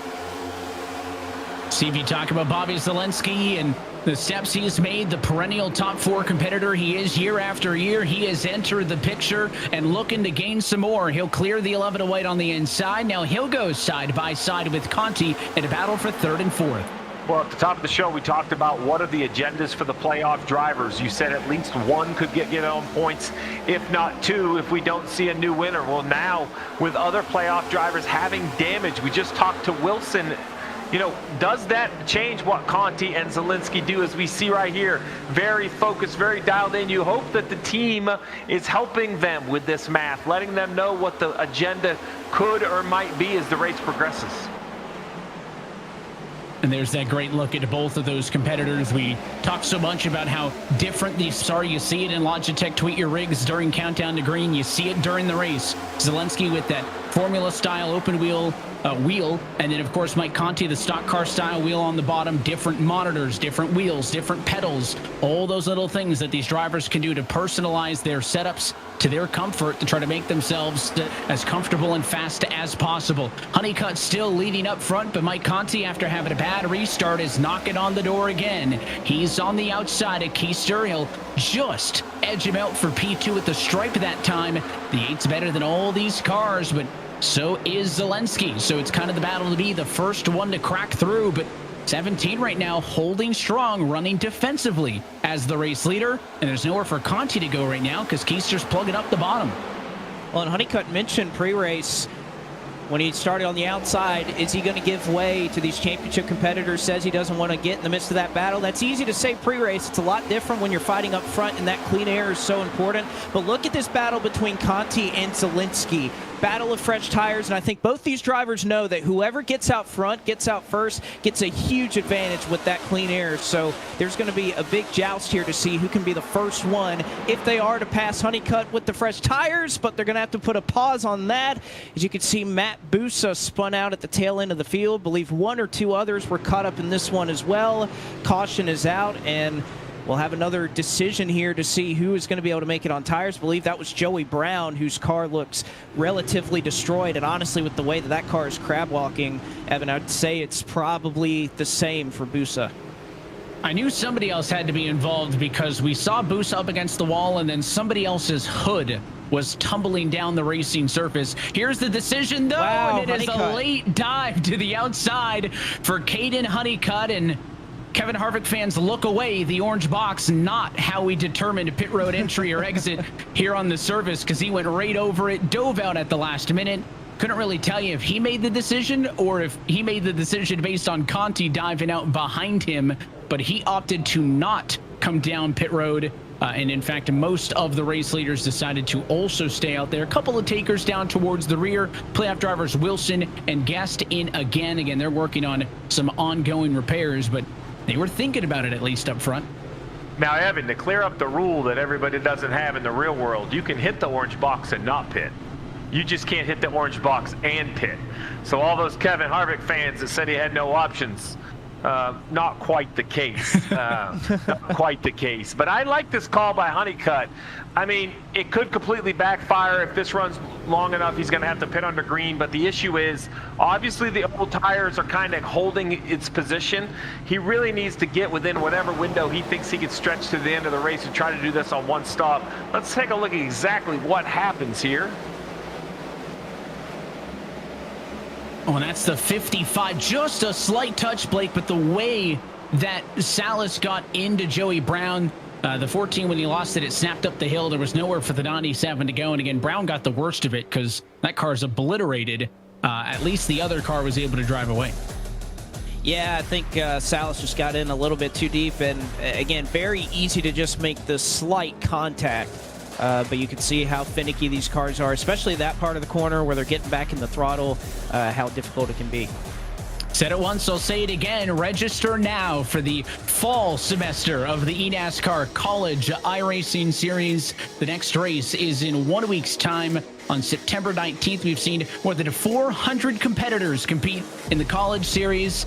And of course, you could be the next. Just scan the QR code in the bottom right-hand corner of your screen. Get racing at a competitive level in the world of eNASCAR. Represent your school and win some tuition money, cash payouts all season long, just like we have right here in the big leagues in the eNASCAR Coca-Cola iRacing Series. Again, scan the QR code, bottom right-hand corner of your screen, if you are currently in college or university, and compete today. Of course, the fun, though, doesn't stop there. It goes from the asphalt to the dirt in the world of Outlaws Dirt Racing, a video game still available on console. The latest update as well just dropped for 2023, so you can get the game and get that latest update for all current generation Xbox and PlayStation platforms and try out your skills on the dirt. I've heard good things. I still need to get a copy. Once eNASCAR Coke season winds down, Blake, I'll jump behind the wheel and give it a try. But from everybody who I've seen race it, they said it's a blast. Yeah, I've been watching. I've been playing a little bit myself, and so many of these cars, these tracks available on the iRacing service as well, but just a different feel to be able to jump on in a console, get a career mode going, and be able to see kind of the merging between the two worlds, Evan. I think this is something that is really exciting, and who knows what the future has for these types of console games between iRacing and everything else that's going on, but cool to see the two worlds kind of merge and provide something for users who may not be able to get a PC and run on iRacing all the time. Yeah, it's more accessible and big things happening there. We take a look at the live points on the left-hand side of your screen as we go back green. 73 laps to go in the Logitech G120. Caden Honeycutt on those old tires. Again, impressive on the restart. Conti tries to clear for second. He'll do so. That leaves Zelensky behind in third. So the question I have, Evan, is how far do you think that this 17 could go? At the beginning, we said 55 to 60 laps, but we've had a bunch of yellows.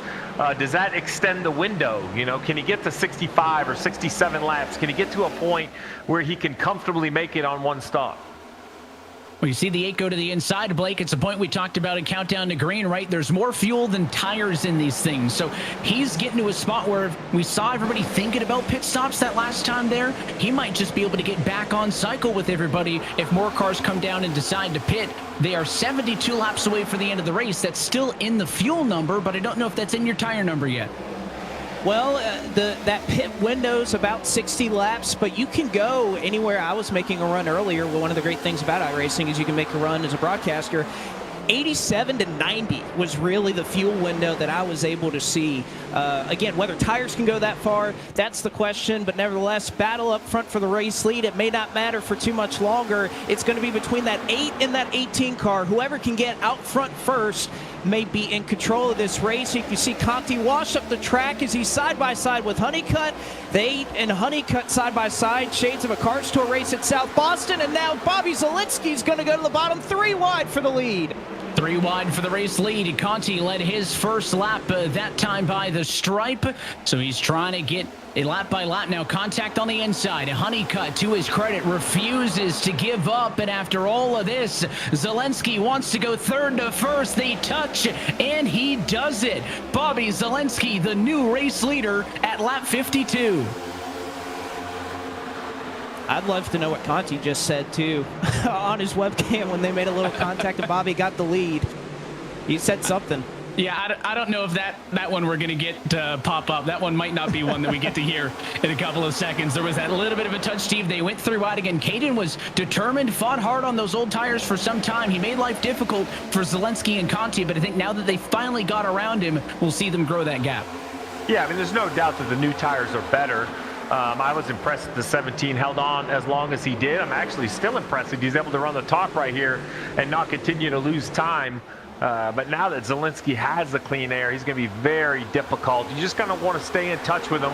Still a lot of racing to go and see what kind of opportunities you can make your car better. Bobby Zelensky, a 14-time race winner, competing in his 7th series here in the eNASCAR Coca-Cola iRacing Series. Still looking, though, to add his name to the list of champions. And every year in February, it feels like when you come out with your way too early prediction, I think one of the only safe bets you could make in February is Bobby Zelensky in the top 4 in the championship 4. He's trying to do it again. And remember the implications here, because he hasn't won yet as he takes over the lead. Tentatively, that puts him into the championship 4 based on winning, not by points. So now only one points paying position is available. That's currently held now by the 3 car. Only 1 point. Jordi Lopez is in over the 95 to Casey Kerwin. That is the effect of having a new race leader up front. And just look at how close it is. Look how much traffic is in front of Jordi Lopez. Again, Kerwin's a little bit further up the road. Not as much, not as many positions, I guess I should say, for him to try and make up. But Jordi Lopez has it all in front of him. And this is going to go back and forth for the next several laps. And again, would change again if Conti were able to get up front. So 1 point separated. Kerwin's in. Lopez may be in after the next corner. So it can hardly get closer than what we have between these two competitors. Yeah, just flipped now. The 95's the one in, the 3's out. It was the inverse just a lap and a half ago. So again, those points going to change all night long and even lap by lap. Worth noting that Casey Kerwin scored in P6 at the moment. The 3 of Jordi Lopez is down in 14th, so Lopez at least has more positions optional in front of him to gain. Right now he's getting outrun by the 95. That could be the difference. We jump on board with Jordi Lopez. Let's ride around the Phoenix Raceway with our Coca-Cola onboard camera.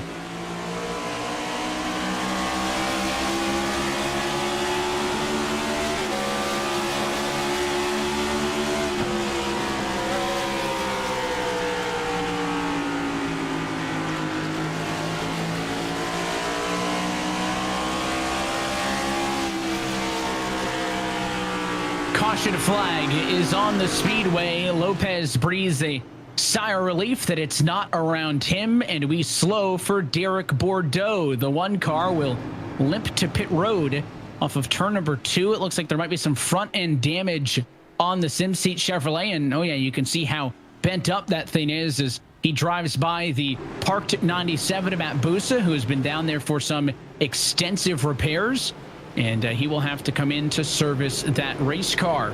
Up front, though, pit road is open. It's decision time, and the 18 bails at the last second. Who goes with him? Oh, no. Only 1 or 2. It is almost a unilateral decision to come down pit road. Zelensky stays out. Falkenham, some of the cars to the rear do.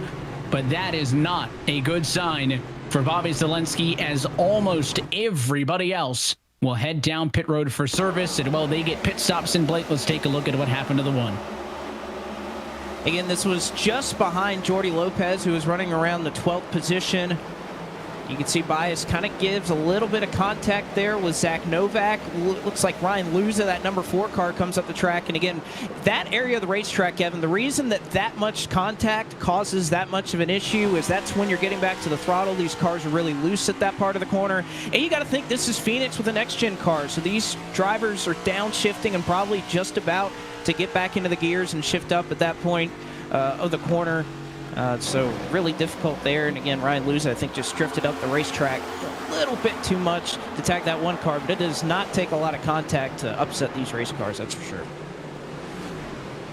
There's another look at it there. You can see how that thing shakes out up on the outside of the racetrack. And unfortunately for the 1 car, again, that was heavy damage into the outside wall. And That's going to force him down to pit road as Brandon McKissick in the 36 car is able to cycle through, and that's a good look at a Mobil 1 machine, and for good reasons, because you check out that Mobil 1 paint scheme to honor the brand's incredible 20th year of official partnership at NASCAR, and what a partner they are as the official motor oil of NASCAR. Speaking of Mobil 1, we've got some exclusive inside information that they've got some great things coming to their YouTube page this fall. Mobil 1 is working on a special content series that will highlight some of your favorite current drivers from a variety of racing series.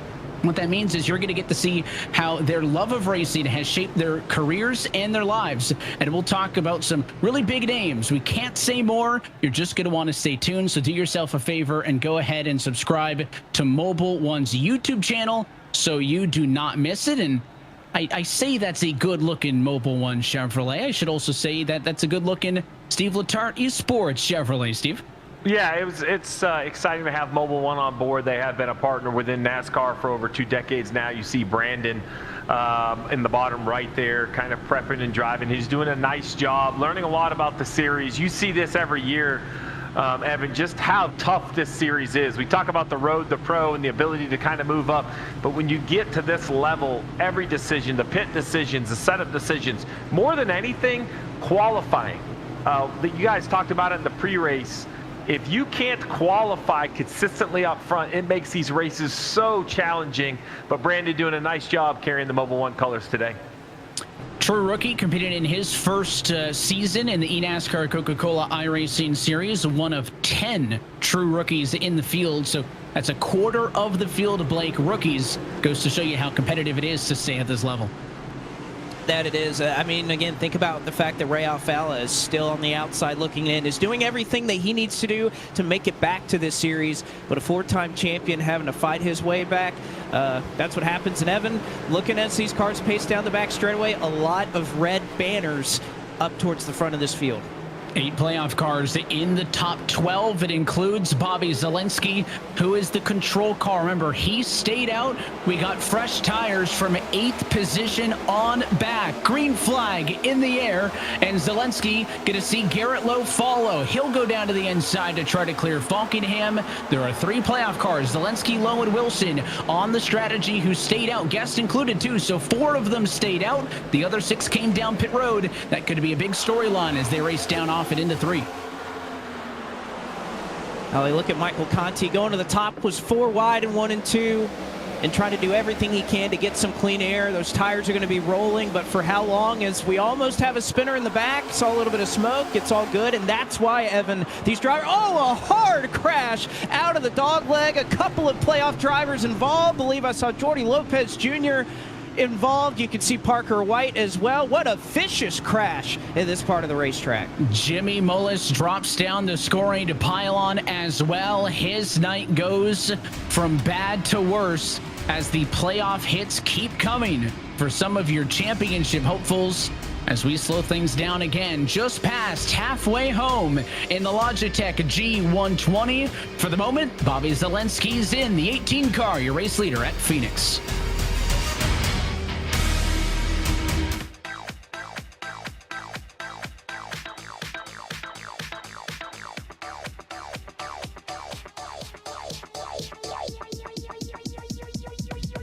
I need to try it first.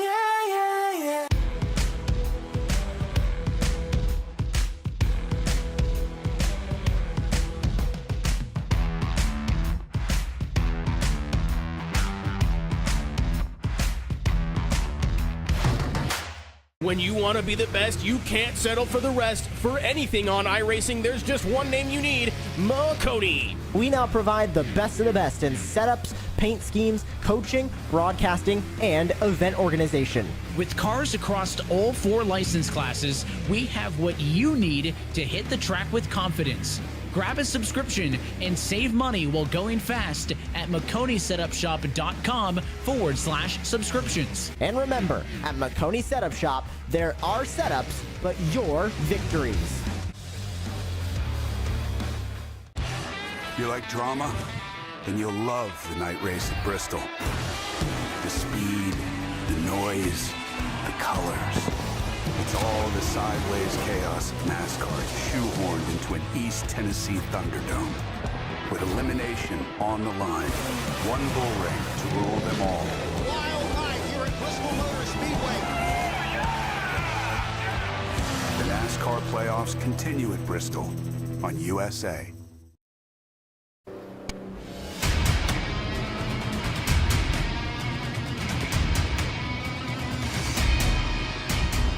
Coverage of tonight's Logitech G120 is brought to you by Coca-Cola, the official fan refreshment of eNASCAR. By Logitech G. Through design, engineering, and a love of driving games, Logitech G takes racing simulation to another level. Logitech G, the official wheel and pedals of the eNASCAR Coca-Cola iRacing series. And by Makoni Setup Shop. Makoni Setup Shop is the original iRacing setup shop and is trusted by real-world and virtual professionals to get the job done. Visit MakoniSetupShop.com to see why they are the official setup shop of eNASCAR and choose a subscription to save money. Makoni Setup Shop. Our setups, your victories. So another caution flag, and Blake, this one consequential. Jordi Lopez, Jimmy Mullis in the center of all of it. We'll see it one more time. Again, the dog leg. These cars are kind of bouncing up off the apron. And wow, I mean, I don't even know if there was contact there, Evan, but Colin Keister, the car just snaps. And what a hard impact. Parker White, Jimmy Mullis, who needed a win to get in. It looks like his hopes may be dashed. And yeah, that transition off the apron, Evan, I think is what caused that. Yeah, they went to the dog leg, yeah. And a little bit of a touch, and when they say Wendy's hits, that's not what they're talking about. He was a hard hit to the outside wall for the Wendy's 42, and we talked a couple times already tonight, Steve, about the risk of going to the dog leg. You can't really see where the car next to you is, and you know, you kind of lose whose lane is whose, and it's very easy to get a little bit into the guy next to you like that. Yeah, and that one was surprising because there wasn't some obvious or some really heavy contact, but the results are still the same, and really that's the risk for all of these playoff drivers. As you see, Jordy just nowhere to go, right? So gets spun around. It doesn't look like a whole lot of damage. The real question then is, what are the other playoff guys going to do? Are they willing to be a little more conservative to try to score points, or are they going to continue to push? The 10, a nice recovery, though, up on row 2.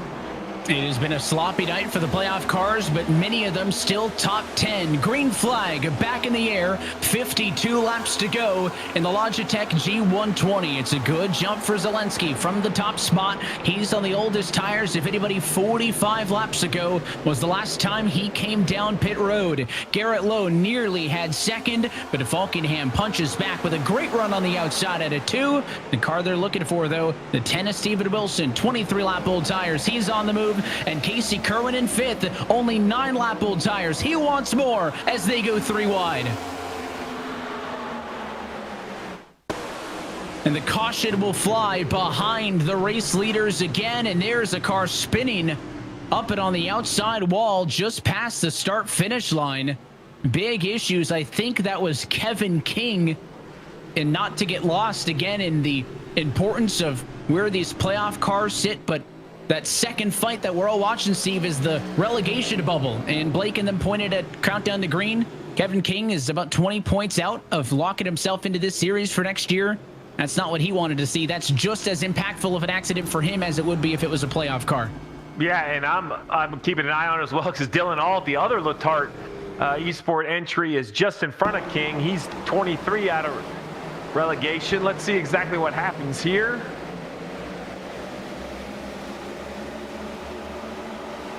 Oh, just 3 wide. Yeah, King got a little loose. You know, King was trying to get the power down, got a little loose, may have come down. The 3 comes up.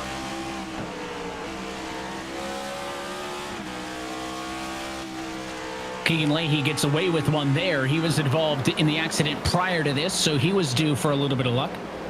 Yeah, and he's, if you can believe it, on that relegation line. Just a name we never thought we would even consider falling outside the top 20. Yeah, that's a great view of it right there. Just definitely a little bit free. Blake, you were on it, right? The 88 gets loose. It kind of comes down the track and collects a couple others. It's interesting as these laps wear down. You know, I think Bobby was concerned about being one of the only cars that stayed out. And as we continue to lose laps under yellow, it's going to get to a point where he's not going to have the ability to pit just because there's not enough time to have new tires work. I mean, you would have to think those cars back there with less laps on their tires. I mean, you look back, I think the first car is Casey Kerwin, is that right? He's in 4th with the least amount of laps. Yep. He's probably got to think he's done pitting for the day. He's got the freshest and the highest of the freshest. He's P4. Tucker Minter on the same strategy as him, and then basically everybody else from 9th on back. So notables in there, Conti, Ottinger, and then it's been a mess of a night for Jordy Lopez and Jimmy Mullis. Both of those cars, again, with aspirations to make it to the championship 4. Jordy came into tonight 4 above the cut line, a very different spot than Jimmy Mullis was, who was 19 below. Mullis has kind of been thinking win this whole time. Jordy had a real good chance to points his way in. With 47 to go, has that ship sailed? With how many hits that 3 Coca-Cola Chevy has taken is, again, he's still in the mid-20s and looking to make something else up. And it is surprising. It seems like every time we look, Blake, it's a playoff car in a wreck. Right now, they occupy 8 of the top 10 spots. Yeah, well, and I think you kind of mentioned that with, you know, all these cars we saw stay out. Of course, Zelensky had the track position, but how about Steven Wilson? He said his car was killed. He needs a miracle. This is his version of a miracle, is staying out, hoping that they continue to wreck in the back, that maybe, just maybe, something could come out of it. So differing agendas. I know Michael Guest was involved in that crash earlier. He also stayed out under this. So you kind of have that mix of drivers who pit. They're obviously hoping that this goes green, that they're able to take advantage of those fresh Goodyear Eagles. And those up front, even I got to give credit to Daniel Falkingham, Bobby Zelensky's JGR teammate, that stayed out with him and was kind of playing defense a little bit for Bobby a little bit earlier on there. As we take a look at the picks, I like Bobby Z. There's no better place to be than out front, but I got to say, I feel like those tires are eventually going to catch up with them unless we get maybe 3 or 4 more cautions back to back. I'm feeling a little uneasy right now about that 18 car. Listen, Yeah, the way the middle of the race has gone, Steve, 3 or 4 yellows back to back, that's not a bad bet. Well, Wilson's doing a great job recovering, but I know you don't want to hear this, but I think Alan's pick of Casey Kerwin, if I had to jump into a boat right now, I'm jumping in Alan's pick of Casey Kerwin, the first car on the freshest tires. Allen's had a good year, so maybe that is the place to go with. Let's see. Pace car heads off and in, and we are doubled up again on the front straightaway. Again, look at all the red inside of the top 10. A very crucial 46 laps to go. We'll join from the perspective of Nick Ottinger. It's the Logitech G on-board camera looking for the green flag.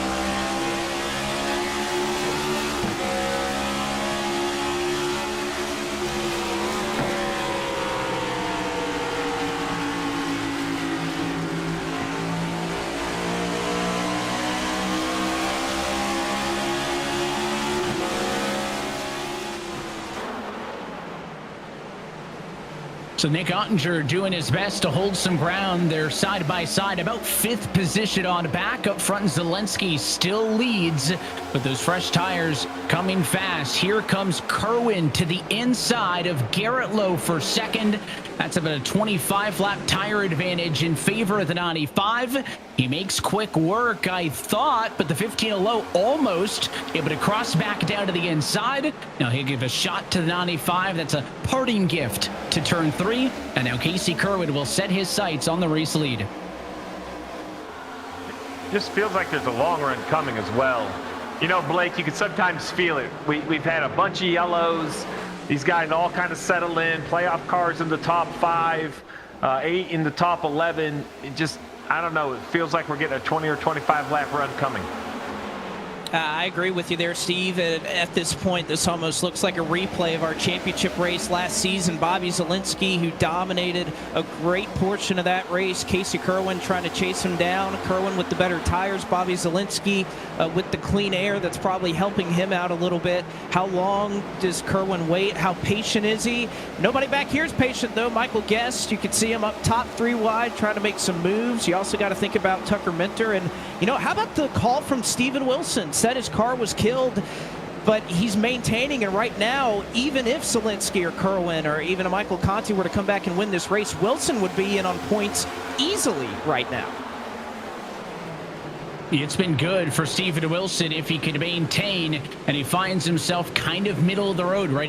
He doesn't have the freshest tires. He also doesn't have the oldest of tires, and maybe that's the middle of the road call that a guy that had the points bubble would want. You see the points, again, Zalinski leading means it's only 1 point spot, and because Wilson was third, he bumps to 4. He is still good right now. That's by an 11-point gap to Kerwin, so it looks like right now Casey Kerwin to P2, Steve, not going to be good enough. He can't point his way in the way it runs right now from P2. He's got to make that move on Zalinski, and he's on the bumper. Yeah, and I think he has the chance to be the most patient. I think he's in the best position with 40 to go.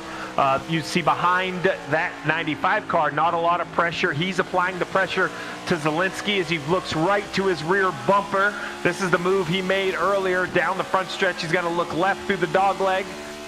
It's got to be close. I think he has a chance to roll to the inside of the 18. Kerwin tries to keep it on the left rear quarter panel as Zalinski. He's going to be able to hang there off of turn number 2, and they'll go side by side for the race lead. 82 laps in at Phoenix. Kerwin trying to lead his first lap of the afternoon. It's not going to come there, though. Zalinski had the advantage by 1/100th, but Kerwin now, can he force the 18 up high? He's going to be better into the corner, but the 18 is Zalinski. Should Blake be able to get the run here off of 2? And again, these two drivers so talented. They're going to battle each other clean. Zalinski is going to try to give Kerwin as little room as possible just to hang on that right rear quarter panel, force Kerwin to use up those fresh tires as he rides up the racetrack. And by the way, this is going to bring Tucker Minter right into the fight as well. These two keep duking it out for just a couple more laps. Minter already made up about 1/10.5 that last time by. So the longer these two go, that brings Tucker Minter, who again is on fresh tires, right into the mix. I mean, he's already almost there. Well, what the 95 needs to do to seal this pass is you have to take up more real estate in the middle of the corner. Entry, he's doing fine, but right here in the middle, he needs to move up. Not as much to this end of the racetrack, but heading down to this end. In turns 1 and 2, the 95 needs to open up his diamond and force the 18 up in the middle of the corner. The 18's up, like right here, it needs to be up right against him to try to get that thing turned and get a straighter shot off. That was a little better job. And as Minter joins the party, keep in mind all 3 of these cars entered tonight in the red. Kerwin -7, Minter -15, Zalinski -19. We don't have to wait till the Hall in 2 weeks to see a battle for $100,000. It's likely of these 3, only one of them can make it to the championship 4. And on the inside, Casey Kerwin has done it. New race leader at lap 86. How long does it last, though? Zalinski going to go right back down to the inside in 3. He wants the challenge back for the top spot, but the 95 has got his number off at turn 4. This is great stuff, and how difficult it must be for Kerwin to balance wanting to get the lead. He could arc him out. He could door Zalinski up the track. He chose not to do it. He wanted to pass him and do it clean, and I think Zalinski now kind of realizing as Tucker Minter goes on by, that's a really smart move by Bobby Zalinski right there. He just realized, okay, I may not be in the best position right now. The best thing I can hope for is hope that I made Kerwin use up those tires. I'm going to let Minter by, hope that those two battle each other, and that's going to be my best position to win. I really like that move from Bobby Zalinski. Oh, by the way, Michael Conti just behind this battle as well. Question for me now is how much tire did the 95 use up? I appreciate how clean he raced Zalinski, but there is going to be a price to pay. All of those laps around the bottom definitely burns up that right rear tire. And now he has Minter. Zalinski's kind of settled in, but Conti also running a little bit faster on the racetrack. Conti's in that group of cars just like Kerwin and Minter, who pitted 29 laps ago. Zelensky, 65 laps ago. His tires are more than double the age of those around him. Now, not all of those have been green. We had our fair share of yellows through the midway point there. But the table is not slanted in favor of the 18 right now. And now Tucker Minter, this is a straight-up battle. Him and Kerwin on the same strategy. What a year it's been for Tucker Minter and the Team Dillon Esports 33. One of the true rookies coming in here. We spoke with him at the Hall last year. His aspirations to get to this level, already a 2-time race winner this season, and now looking to fight for the top spot and to punch his ticket to the Championship 4. Had a run that time, doesn't bite. Let's watch for the Global Industries Chevy to try to set this thing up.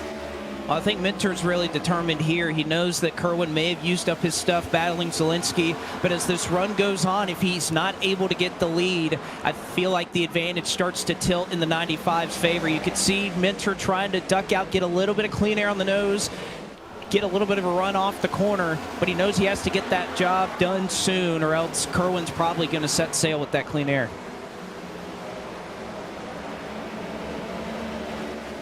Conti still sits in P4 as he continues to close the gap on Zelensky. If he wants enough time to join this battle, he's going to need to make a pass sooner than later. He's right now about 0.9 of a second off of this. If they fight side by side like we saw at a Kerwin and Zelensky, that could be an opportunity for more drivers to join. Here comes Tucker Minter to the inside of Casey Kerwin. He'll make the move in 3, and now we do the dance again. What can the car on the inside do to take up real estate center of the corner, and what can the car on the outside do to carry that speed off and fight back? Nose to nose with a ticket to the Championship 4 finale on the line, and they are on each other's door. Contact that time off of 2 as they are beating and banging as they head back off to turn 3. Remember, these two had contact at Daytona that Tucker Minter used to make the playoffs and eventually put himself in this position. Coming off of 4, he won his very first Coke Series race after a little bit of contact with this 95 car. And oh, they are so close. And Steve, I think you made a great point. Minter's doing what Kerwin wasn't willing to do, and that's why that 33, at least right now, is up front. So now, the 33 has better tires, but now Kerwin on the inside, how will he treat the 33? The 33 absolutely moved the 95 up, took some space, and we see him bang again.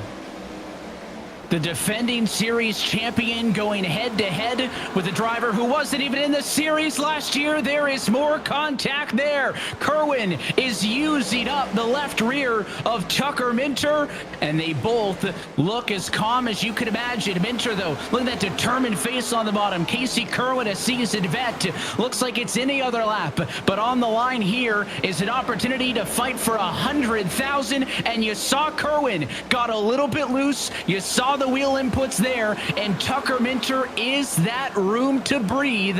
With 25 laps to go, he has finally got a car length, and he's the race leader. That was very well done by Minter. I know some may not be a fan of it, but I think that's what you have to do. You cannot run side by side for as long as the 95 of Kerwin did it.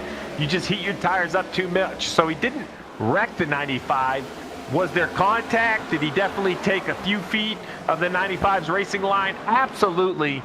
But, if Casey Kerwin, I'm probably a little upset. But as a race fan, I'm okay with a move like that. And Blake, to my point, why wait till, we get to the Hall of Fame to do it? I mean, that battle right there is a battle for $100,000, just like any battle we'll see in 2 weeks' time. Exactly. These are the type of moves you're going to have to make if you want to win a championship. But I think I echo everything that Steve just said there, that there may have been a little contact. He may have just used him up a little, but I'd say it's fair game, especially here at a track like this, and how difficult it can be to pass. Not to mention, if you're Casey Kerwin, you almost didn't want to fight too hard. You saw the points on the right-hand side of your screen right there. Kerwin's in on points right now, so he didn't need to necessarily have to hold him at bay and fight him for everything. He's not in a must-win, at least for the moment. Steven Wilson is still in. However, Michael Conti right now, who sits in 4th, he has to find a way to pass 3 more cars in the next 22 laps to get in. Playoff cars run in first, second, third, fourth, fifth, and sixth. It feels like a championship 4 battle with all the red at the front of the field. But Tucker Minter is running away with the lead now, more than a half a second up on Casey Kerwin. Zelensky has held strong in third. That's impressive for a car on 76 lap old tires. Michael Conti unable to get around him, still watches on from fourth, trying to make it to the championship 4 in his final season competing in the eNASCAR Coca-Cola iRacing series. And Blake, a quick question for you. We talk about fuel and strategy. Zelensky pitted 77 laps ago. There's 20 to go in this race. I know that equals 97. Have we had enough yellows, though, for him to be good fuel-wise? I don't think so. Again, I could make 87 laps. At least that's what all the calculators were saying when I made my run earlier. Now, of course, that'll change depending on the track temperature and depending on where you're running, which they're all pretty much running at the bottom of 3 and 4. So let's say he can go 90 on the top end of that. I don't think we had 7 laps worth, unless he's saving right now to be able to make it to the end. So I think that's a great point, that fuel could certainly work against Bobby Zelensky at a certain point here. And there's more than just that battle up front. Of course, you can see the battle for 7th. This is where all the non-playoff cars show up. Dylan Duval, you got the 2-car, Corey Vincent, the 51 Donovan Strauss, and then Nick Ottinger watching on from P10. A lot of big points on the line in the relegation battle. If you're unfamiliar, there's 2 fights happening right now. It's the fight to be in the championship 4 and the ongoing battle, which will go through Homestead to stay in this series. There are no 3-year deals. There are no contracts to stay in the eNASCAR Coca-Cola iRacing series. You gotta finish top 20 if you want to stay locked in, and that's why this race is just as important for every other car in the field as it is for the leaders. And there was the touch there. Strauss, contact with Vincent. It'll cost him a spot. And if you're Ottinger there in the 25 with a championship race ahead and already locked in with a win, you're racing hard, you're staying in your rhythm, but you're definitely not going to try to make any more enemies or upset anybody in the final race.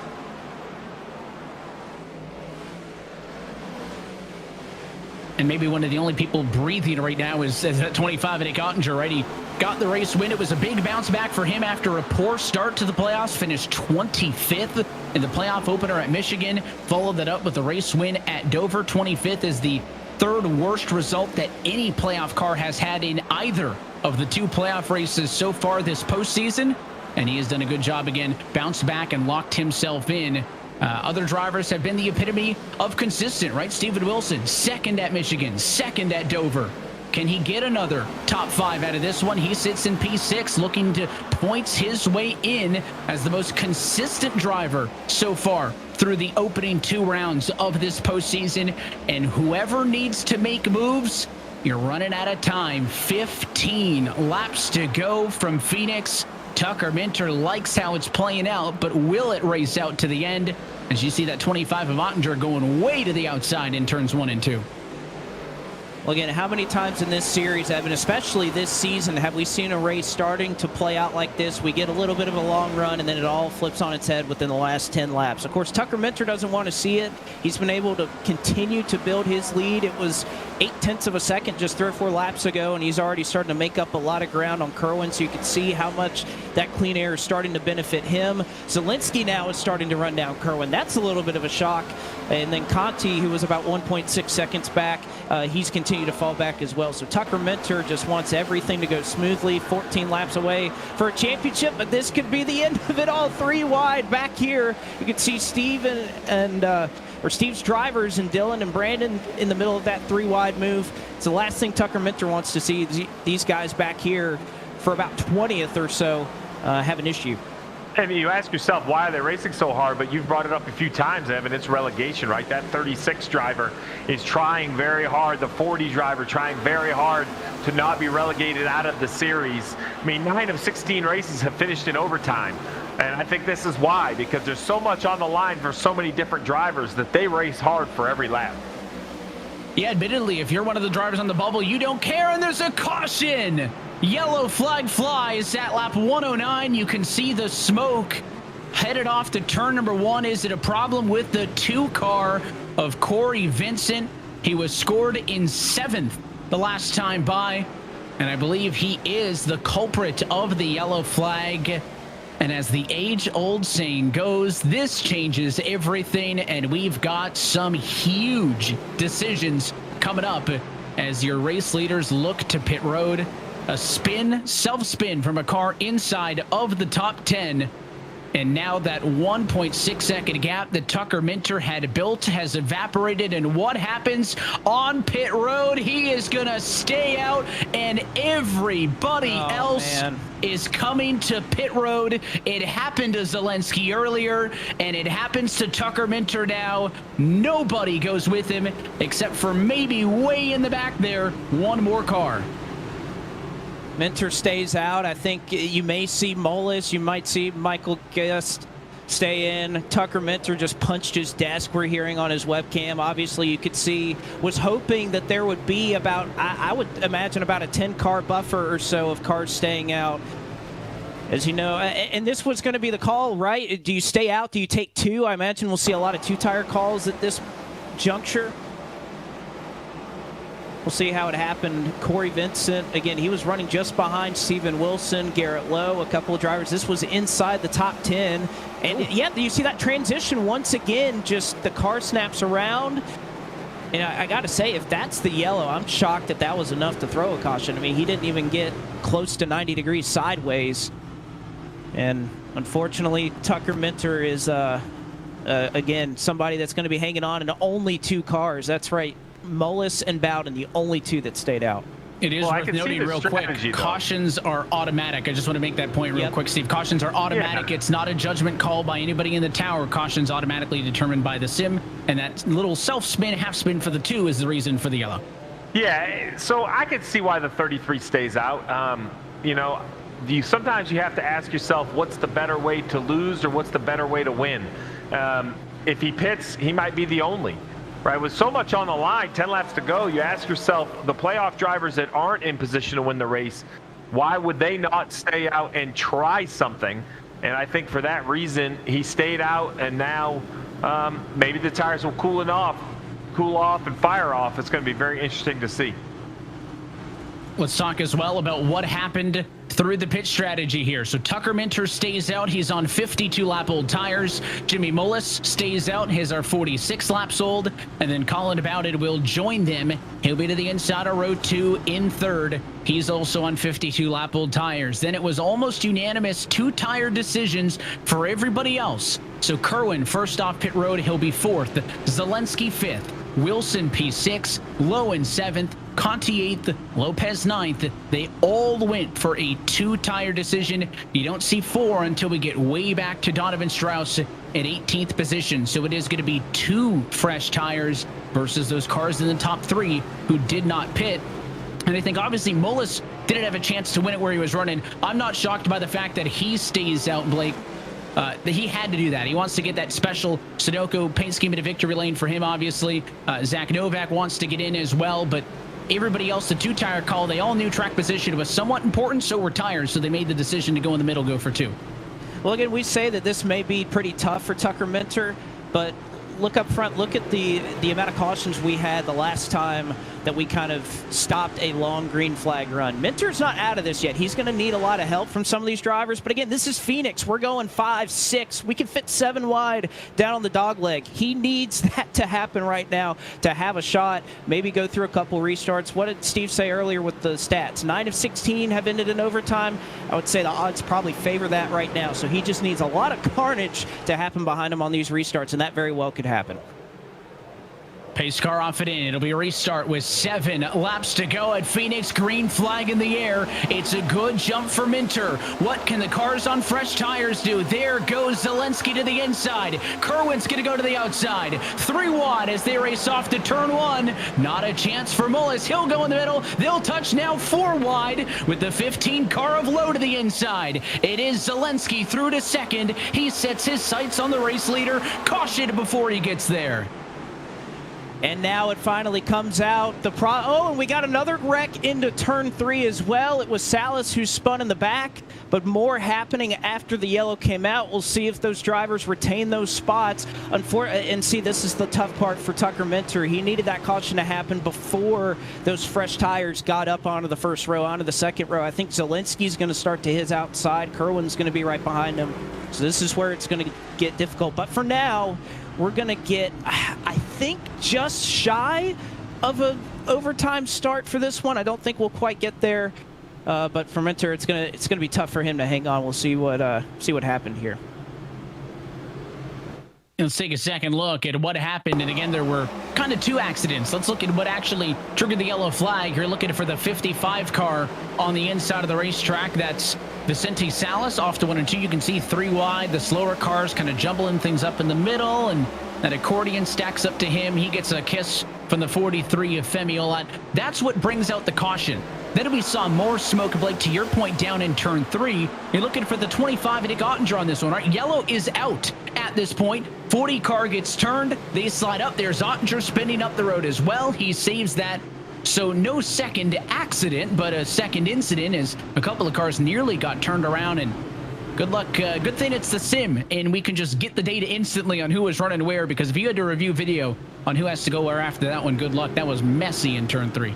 It was messy, and this restart has a chance to be messy for the leader, Minter. I think for him, it's all about picking a lane. He needs to either pick bottom or pick top when they get going, because fresh tires to the outside, fresh tires behind, they're going to want to take a 3 wide.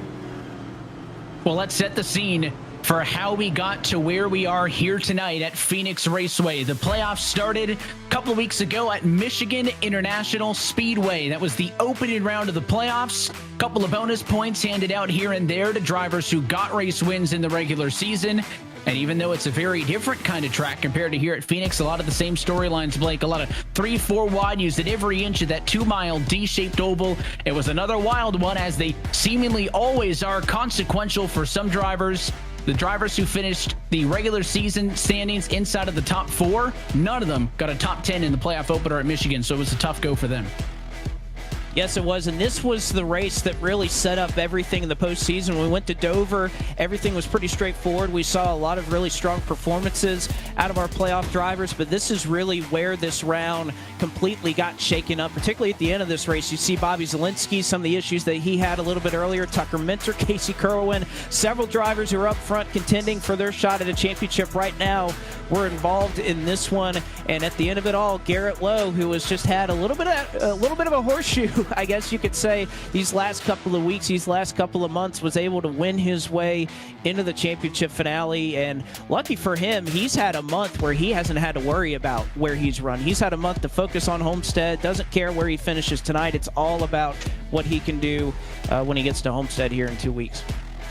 You're going to have nearly 41 days between locking himself into the championship 4 with that win at Michigan and actually having to compete for it in a couple of weeks on September the 26th. And of course, 2 weeks ago, I should say, Nick Ottinger got the race win at Dover to lock himself in. Those are still the only 2 drivers who are safe and who know they will fight for the championship 4. Again, playoff cars occupy every single spot in the top 9. All of them looking for an opportunity to win their way in. That includes Minter, Zielinski, and Kerwin. Remember, Minter on 50-lap older tires than all the cars around him, but it'll have the benefit of being the control car. It's going to be a natural green-white checker finish coming to 2 laps to go. And the Logitech G120, Minter goes early. It's a decent enough start. 2 laps to go as Kerwin goes to the inside of Zielinski for second. The great jump out of the restart zone will give Minter both lanes to work with in the middle of 1 of 2. The question is, can he carry the momentum off? Good for him. Side by side behind is going to give him a little bit of breathing room. 95 of the 18 beating off each other. There's contact for the race lead, but there's a caution. Kerwin, though, spins and saves the car. So the yellow is before the white flag. And as the yellow came out, Kerwin made contact with the left rear of Tucker Minter, almost spun the car out. Where will the 95 be scored? I think he'll maintain second. I believe he will. Again, the caution came out further back. Kerwin saved it, but wasn't involved in the caution. The problem is he probably just destroyed whatever feel good that he had in his right rear tire. So we'll see if Kerwin can get it cooled down, try to get ready for this next restart.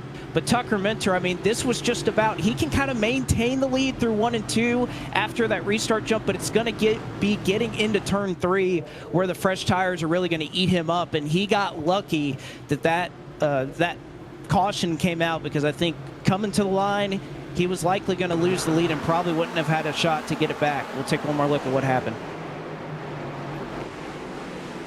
Let's watch the wreck first. There's the contact. The 45's into the outside wall, and at that point, they keep it going, and then just kind of the mess continues. Car nearly spin it on the inside, and that's a tough look for the 36 Mobil 1 machine, unfortunately, into the inside wall. So that's what brings out the yellow. Yellow's out at this point. And then Kerwin goes to make the move, make contact with Minter, and he's going to owe the 10 a steak dinner for not running him over. He was so vulnerable in the middle of the track. It was great driving by Steven Wilson to not get into him. And Casey Kerwin will maintain P2 and a really good shot at going to the championship 4 with that save right there. You know, Casey Kerwin on his stream, when he often, as he very often does, wins some NIS races, he'll go just kind of drifting the car for fun through 1 and 2. That's where all of that practice comes into play right there. Transitioning between the banking and the corner and the apron. Wilson obviously did a great job to keep it off of him, but that's where all that practice pays off. Kerwin was able to save that. Those are the type of moves, Evan, that really prove that these drivers are the best in the world. There's 99% of iRacers, they get put in that position, they're looping the car, they're overcorrecting, they're making a mistake. But these guys, that's why they are so talented. I think I once said 99 times out of 10, that's a wreck, and I think I'll bring those ratios and fractions back for this one because most people are going to lose that race car. It's an impressive save. Again, playoff cars occupying 9 of the top 10 positions. Steve, we talk again, you brought it up, about eNASCAR overtime. We see it once more, 3 attempts to finish this thing under green. We got to get to the white flag, though, for this race to be official. Notably, that's what we did not do on that last one, and that'll be the key is, you know, how many times does Tucker Minter have to do this song and dance, and can he hold on for 2 straight laps? He got as good of a jump as I think he could have got on the last one. He had the benefit of the cars behind him running into each other, and even then, he was getting teed up by the end of the first lap. He was, but I think he made the white flag. So I say that because the white flag can't end it. You know, if we see the white and then a yellow, now how long past the white was he going to be, you know, the leader of the race? I don't know. I think at this point, it's all about that same great acceleration out of the restart zone. He can only drive the tires for as much grip as they have in them. I think his best friend right here, as crazy as it sounds, might be the 18 of Zielinski. He needs him to roll up next to that 95. He needs those two to get side by side. They had no issues, Blake, getting together last time. I don't suspect if Bobby gets next to Casey this time, he'll be shy about it either. Well, don't forget, I mean, you have Wilson, who is going to be in a precarious position depending on how these drivers shake out. Jordy Lopez Jr. looks like he's not in a position where points are going to be enough for him. Michael Conti needs a win to get in. There's a lot going on behind Tucker Minter, but again, how good of a restart can he get? How much of a lead can he build up off of turn 2? We'll see here. Remember, Wilson second and 5th right now. I think if he can maintain, he points us his way in no matter who wins this thing. We're going to find out, though. It's attempt number 1 at eNASCAR overtime. Green flag in the air. It's a good jump for Minter. Kerwin still second, but look on the inside. Here comes Zielinski with help from Wilson, who looks to the inside. Minter's got exactly what he wants behind him, side by side. They're kind of bouncing off one another, and he gets another crash in the back. Caution's out. Vicente Salas once again. Tucker Minter might pull this off if they can keep crashing behind him. I can't believe it. Yeah, he needs that about 2 more times, Steve. I think getting the quick yellows and running out of green-white checkers may be his best option here as this wreck comes in about the 20s. We'll get a second look in a moment. Yeah, I think it's his best option. The other thing is, it's got to be hurting the tires behind him. You know, normally the more you heat cycle tires, warm them up, cool them down, they start to average, and the extra laps, while still a disadvantage, become less and less of a disadvantage. Now, the other issue he has, though, is how quickly is he emptying his bag of tricks on the restart. He's got 2 great jumps back to back. Are Casey Kerwin, is Zelensky starting to get a little bit of the timing down to what he's doing to get such a good jump?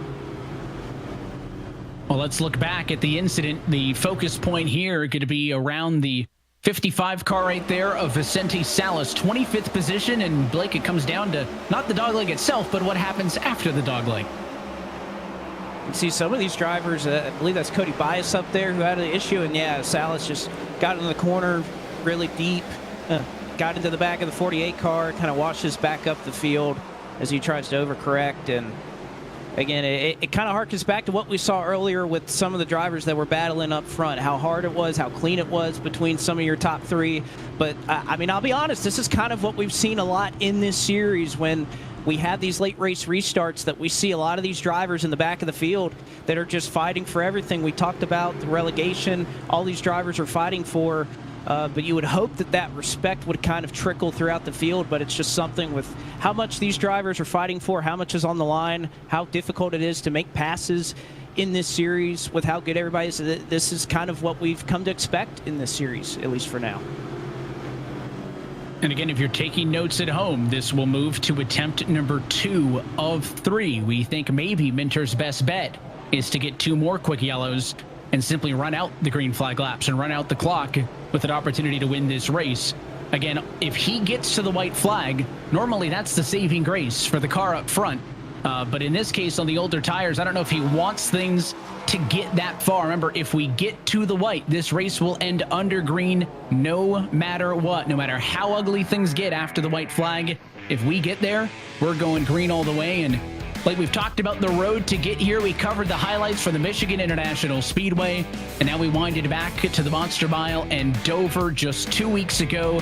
120 laps there, and a lot of what we've seen tonight, a lot of big critical moments, some wrecks, and again, playoff defining moments for some of the cars with the red numbers. Well, this is where I joined Blake on the broadcast, and you guys welcomed me into the season, and it didn't disappoint. I think what impressed me the most is not just that Ottinger showed up once again to win the race. That's something we've seen time and time again. But Garrett Lowe, after winning the week or the race before, I thought he was going to have 0 prep or time in at Dover, but came back to run good in this race. And really the playoff drives once again didn't disappoint. I think they learned from Michigan, Blake. They learned how much a mistake will set you back, and we saw a few of them stack it in near the front. And every single race means so much. And we kind of seen the same thing play out that we have tonight, right? You can see Garrett Lowe was up front through a little bit of strategy. Unfortunately, this is what put Bobby Zelensky kind of in that must-win scenario. Of course, at the end of it all, though, you could see Nick Ottinger was able to make some moves on these late restarts and find himself in the right position, just as Minter has tonight, that perhaps he can get the job done if we continue to have some of these late race restarts. Ottinger got the win and get bouncing back from a poor result at the Michigan International Speedway. He finished first. It was Steven Wilson with his second straight P2 finish in second. And the Michigan winner from the prior race, Garrett Lowe, coming home in third at Dover. So we'll go again for attempt number 2 at eNASCAR overtime. Green flag in the air. It's another good jump for Minter, but will he get help in a battle for second? Kerwin clear for P2. It's not going to help him. He needed those two to be side by side behind him. For right now, it's enough to hang on. Lowe trying to make a move, but Kerwin's going to have a big run down the backstretch. How low does Minter go to block? He's going to block Kerwin all the way down to the wall on the backstretch. Caution comes out as they were 4 wide for the race lead. And I believe Tucker Minter will be scored as the leader again. It was all falling apart in 3. He went down to the inside, Steve, to throw the biggest block you've seen on the 95. Kerwin said, fine, I'll take the top. And then the 33 missed the corner. It was a wide open red carpet runway for Bobby Zelensky, and then the yellow before he could snatch it. I hate blocks, but what I will say is it was a singular block. You know, in a lot of forms of motorsports, you can block one way, one time, and that is what Minter did. To your point, Blake and Evan, he blocked to the bottom, all the way to the bottom, forced the 95 to the top, entered the corner, but at such a straight angle, the 18 kind of snuck through. It's really just a timing of win the yellow. Crazy timing. Let's see exactly what brought this out. Yeah, the wreck itself pretty important because it happened towards the front of the field. You can see that's Wilson getting sideways. Remember, he's been the most consistent. He just needed to maintain. He avoids it, and it's the 25 into the outside wall. Now, not what Nick Ottinger wanted, but again, context, race winner from 2 weeks ago. That doesn't matter at all to the Logitech Chevrolet. The bigger ripple is maybe some of the positions it may have cost the cars around that. I mentioned Wilson had a bit of a bobble. There's your live points. With the 33 in the lead, I said the 10 would be good if he held. He is still good, but by only 5. He can't afford those sketchy moments. And by the way, the car behind him, the 3 of Jordy Lopez, 5 points to the negative right now, is ahead of Stephen Wilson on the racetrack. So he's got more to gain. Well, you know what that tells me, Evan? That every single driver that is directly behind Tucker Minter, they all are after the same thing that 33 car needs. He needs a win to advance. Kerwin's not going to be able to do it on points. He's running in second right now unless something were to happen to Stephen Wilson and Jordy Lopez. And again, we talked earlier about how upset Tucker Minter was when everybody else pit. I can't imagine the nerves at what his heart rate is right now. But if he can pull this off, and again, it's through no fault of his own. He's doing everything he needs to do. He's thrown blocks. He's barely had the lead every time they go into 3 and 4. And I know that this isn't how we want to see this race play out. But if he can take this strategy and somehow win this race, I mean, it's got to be the most nerve-wracking 20 laps or so of his life if he were able to pull it off. Well, the only counter I have now is, you know, race how you've been raced. Yes. And I think the 33 didn't do anything wrong, but that was not the last overtime. So now the question is on what will be our third and final overtime. With Kerwin knows he won't have another shot. Zielinski knows he won't have another shot. And Curran was just run basically all the way to the inside wall down the backstretch. What is his patience level if he does have a run? If he finds the left rear quarter panel, I don't think he spins the 33, but we saw earlier how clean he raced the 18. Never took an extra foot in the middle of a corner. If I'm Kerwin and I can get to your door, I'm going to take at least half of your lane, right? It's going to be a lot more aggressive and make sure that I have the best angle for corner exit. And the biggest thing here is there is no setting it up. Casey Kerwin does not have 2 laps to set it up. The yellow comes out, it is done. That could happen 3 seconds off of the restart. It could happen 20 seconds. It could happen in 2 laps when the checkered flag flies. But there is no timeline now for Casey Kerwin to make a move. This is the 3rd and final attempt at eNASCAR overtime here from the virtual Phoenix Raceway. The pace car bows out once more. Tucker Minter trying to outlast on the old tires. He'll be the inside car on the front row as the 95 at Casey Kerwin looks to match. Zielinski low. They watch on from row number 2. Green flag in the air. There's contact already, and Kerwin's going to get a little bit loose. Minter gains the advantage. That's exactly what Minter needed. Not a great start for Kerwin. They're going to be side by side behind him. Garrett Lowe lifted for Kerwin there to let him back up. But Minter, is he going to have room? They're going to be side by side behind him. 3 and 4 wide throughout the field. Does something happen here on the backstretch?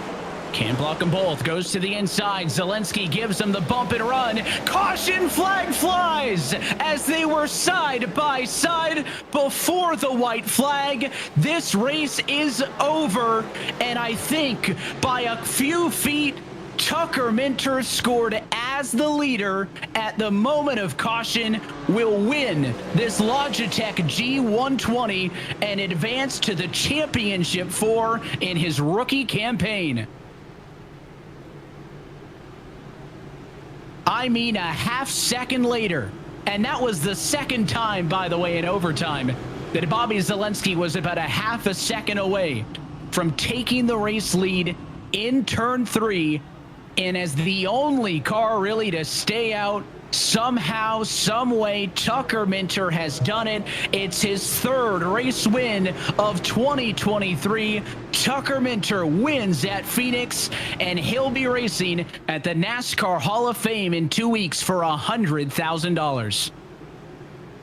And Minter hangs on. Again, you have to wonder about the heartbreak for the rest of the field. But Tucker, how were you able to pull that off, my man? Man, I mean, I can't believe it. I mean, everybody, Team Dylan, Jordy and I, and everyone with Altus, we had such a great car, and I kind of put it together in qualifying, kind of didn't. And then the race, I was just like, I got to execute, I got to be there. And when I was kind of stuck behind Nick. We had such an awesome battle. And then we got shuffled back again. And then I drove past Casey, and I was just I was watching the laps tick away, and I was like, man, I know that a caution's coming. I was telling Chris, my crew chief, my spotter Robert, that we just got to have a plan, and we're going to stick with it, and we're going to make our peace with it. And we decided if there was a caution with 10 to go, we weren't going to pit. And that was right when the caution came out, and I made my peace with it. I was frustrated. I don't know if the camera caught it when everybody fit behind me, but just did everything I could to time the restarts the best I could, and then just got very fortunate with the cautions being timed right when I needed them, really like 3 times. I was 3 wide for the lead trying to give it away, but man, I just can't say enough about everybody around me. This is just so awesome. Tucker, we're not going to hold you up any longer. Go in the front straightaway. Go have your Coca-Cola winning moment. No stranger to victory lane. It's his 3rd race win this season, and for the rookie, 3rd race win of his career. This winning moment is brought to you by Coca-Cola, the official fan refreshment of eNASCAR, and 3 different playoff drivers win the 3 races in the round of 10. He joins Nick Ottinger and Garrett Lowe in the championship 4. Congratulations to Tucker Minter and the number 33 Team Dylan Esports team. And in the end, maybe not a fan of the call when it happened, Steve, but he was able to outlast the Yellows by margin after margin to get the job done. Outlast the Yellows with some great moves, some great defensive blocks. A little lucky with the Yellows, you can't lie, but in the end, the move of the race has to be this restart here. Continued to get great jumps out of the restart zone. That's the key, right? He gave himself a chance to get lucky. That's what racing's all about. And for the 33, scary pit call moves all the way to victory lane. And watch how many times the battle for second slows themselves down, right? They're way faster than the 33. They're closing here to the bumper, but they're going to make contact once. That slows them down. They're going to make contact a second time as they come through the center. Finally, they're going to get there eventually, and he can only block 1 lane. He decides to go low. Zelensky, clean move, puts the bumper to him, moves the 33. It's his until it wasn't. If they had gotten there, he was going to have an opportunity to clear for the race lead. Instead, just when he got alongside his door, the yellow flag came out again, at least the 2nd time in those 3 restart overtime attempts where we were side by side for the lead at the moment of yellow. Again, you're talking a fraction of a second earlier, a fraction of a second later. That run order is different. But Tucker Minter, the race leader, when it's all said and done. We're going to continue to talk with some of our top finishers here. Bobby Zelensky gets that P2. Steve, you've got his reaction. Well, Bobby, I don't know what it is about you and Phoenix. Always fast, never lucky. Talk about those final 3 restarts. You had a chance. You just needed for just racing. Less yellow flags. I think you had a great chance. like twice there at the last 2, I think, restarts. Like, I'm under Tucker. He's out of here. I'm going. And if anybody's on my outside in turn 1 on the white flag, they're getting sent up the track. Like, that's just kind of the racing tonight. Gosh, man, I just did not have luck on my side this playoffs. Just one bad thing happens in Michigan. It kind of puts us behind, and we have to win today. And we were flying. I was like running 3rd on oldest dang tires. So, man, if that last caution didn't come out, I'm pretty sure I would have won. Oh my gosh. Yeah, it sucks to miss the final with this much speed. That's just tough. Like, what are you going to do about, people in the back racing for nothing? Yeah, I guess they're racing for something maybe, but it just sucks that they're just so aggressive for last, I guess, and kind of ruined the race there. Well, in the end, a 3-win year is nothing to hang your head about. I know you have been a consistent fixture in that championship 4, and it was, I'll call it a foot from being a consistent fixture again. A great race. I know you'll be back and give it another run next year, and you still got the last race. You can still go to victory lane, even though it may not have a championship attached. We're going to be excited to watch it.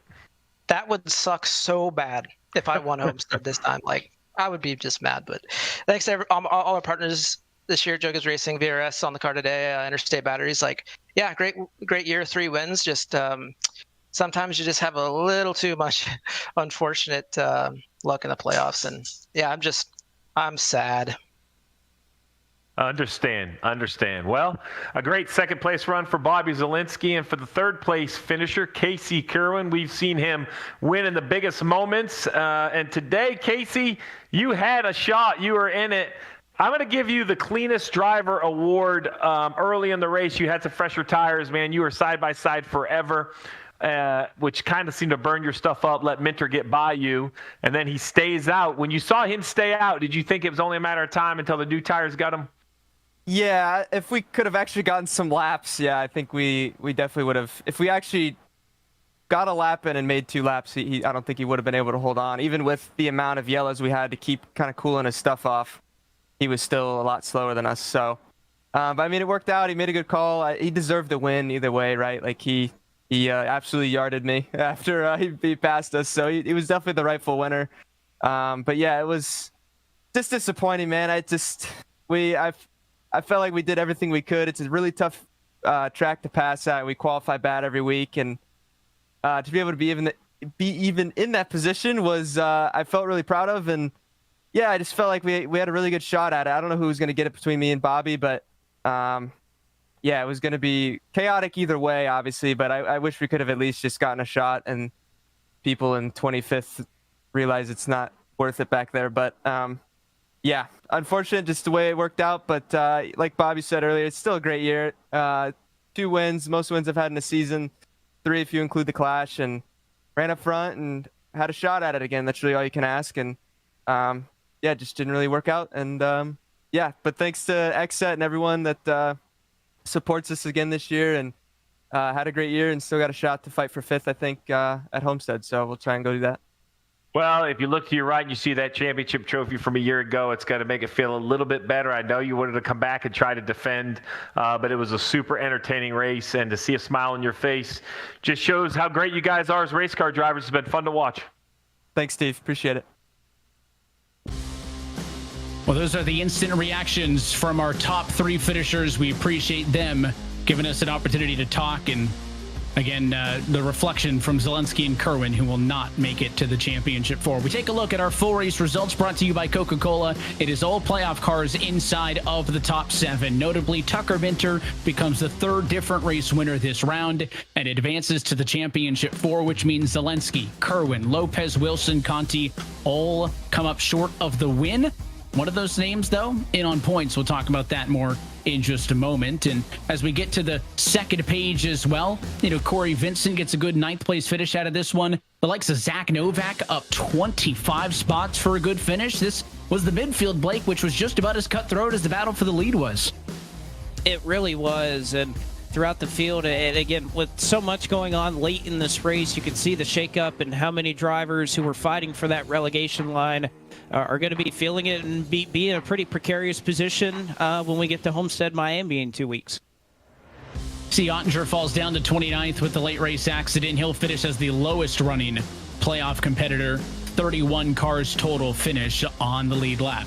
So let's talk about your Coca-Cola full race results. Let's look at the championship grid. We knew the race winners were in and through. Garrett Lowe, Nick Ottinger, and Tucker Minter advance courtesy of wins.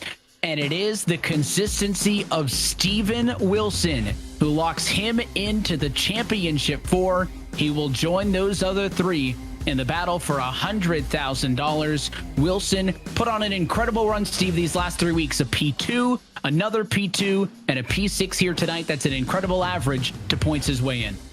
Well, let's remember, with 35 laps into the race, Stephen Wilson was frustrated because his car was in an accident, but he continued to survive. And when you talk about surviving, here's what it's all about for the back of the field, right? The relegation standings. If you're in the top 20, you're invited back. Outside the top 20, you have to earn your spot back. And why not be tied? And why not be tied with Keegan Leahy, a name I never thought I would see in this position, currently holds the 20th spot. Yeah, I certainly wasn't expecting to see the 2021 champ on that line again. And Blake, you hear the frustration from the top three, right? Frustrated that the guys in the 20s are wrecking. I get it. But they're fighting to stay in the series, right? Does that happen if that battle doesn't exist? Maybe sometimes, but maybe not as often, right? So you could understand the frustration with the battle for the lead going on and wrecks happening in the 20s, but I don't want to go to Road to Pro. I want every point I can get to stay in. And a lot of those names in the midfield are guys we're looking at on this list right here. Well, again, look at how much talent we have in this series now, where Tucker Minter is going to be fighting for a championship. He's a rookie. Parker White is locked in the series next year as a rookie. So is Cozy. So much great talent is coming up through that Road to Pro ladder. You don't want to fall down in that Road to Pro ladder, because something like a Ray Alfala situation could happen to those drivers. There's so much great talent being developed throughout this series and the Road to Pro ladder. But Evan, it is all about Homestead, Miami. What a fantastic venue to settle this 2023 championship. We have seen 4 different tracks host the championship: Charlotte, Homestead, Texas, and Phoenix. And we go back to Homestead, Steve. This is not unfamiliar territory for us. No track has hosted the eNASCAR championship race more than Homestead. It was a staple on the Cup Series calendar for a while as well, and it is a fantastic venue to take in virtually. Well, we take it in person at the NASCAR Hall of Fame in 2 weeks' time. It's a wonderful facility. It's a wonderful track, and I love the setting. The pressure of the championship race is real, and inviting these 4 drivers to the Hall of Fame, where the history of NASCAR sits. And we see the Cup drivers come. Dale Jr. shows up. I was there last year. I'll be there this year in person. It's so great. And it's really all about this, right? The emotion. It's fun to see them win on their webcam, but nothing changes seeing a driver win a championship in person. We'll have drivers looking for returns to championship victory lane. Nick Ottinger, a 2020 series champion. He looks to return to the top of the mountain. It's been a long time, Blake, in this series since we've seen somebody have a chance to go for multiple championships. Only driver to have ever done that is Ray Alfala with his 4.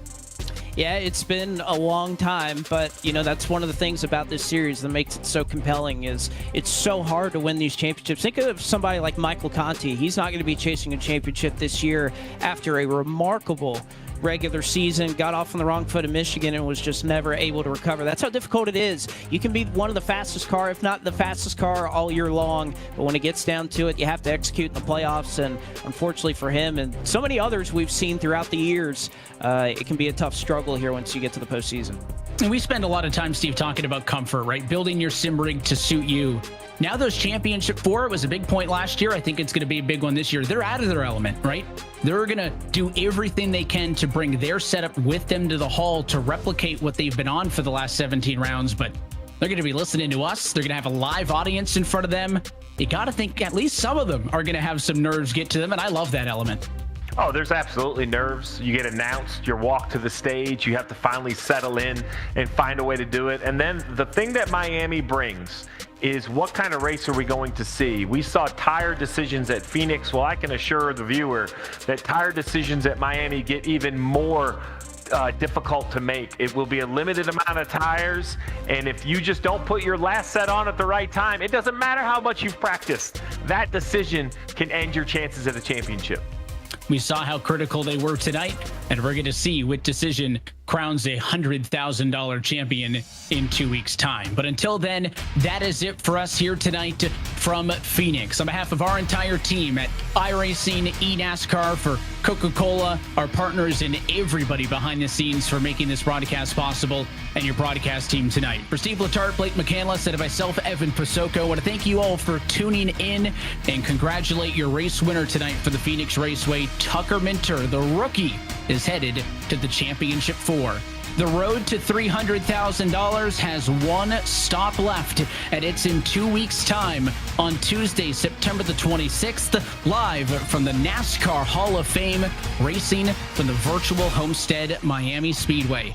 That race and every race of the 2023 eNASCAR Coca-Cola iRacing Series playoffs can be found exclusively right here on the iRacing Esports Network. Until next time, congratulations to the Championship 4, and we'll see you at the NASCAR Hall of Fame in 2 weeks.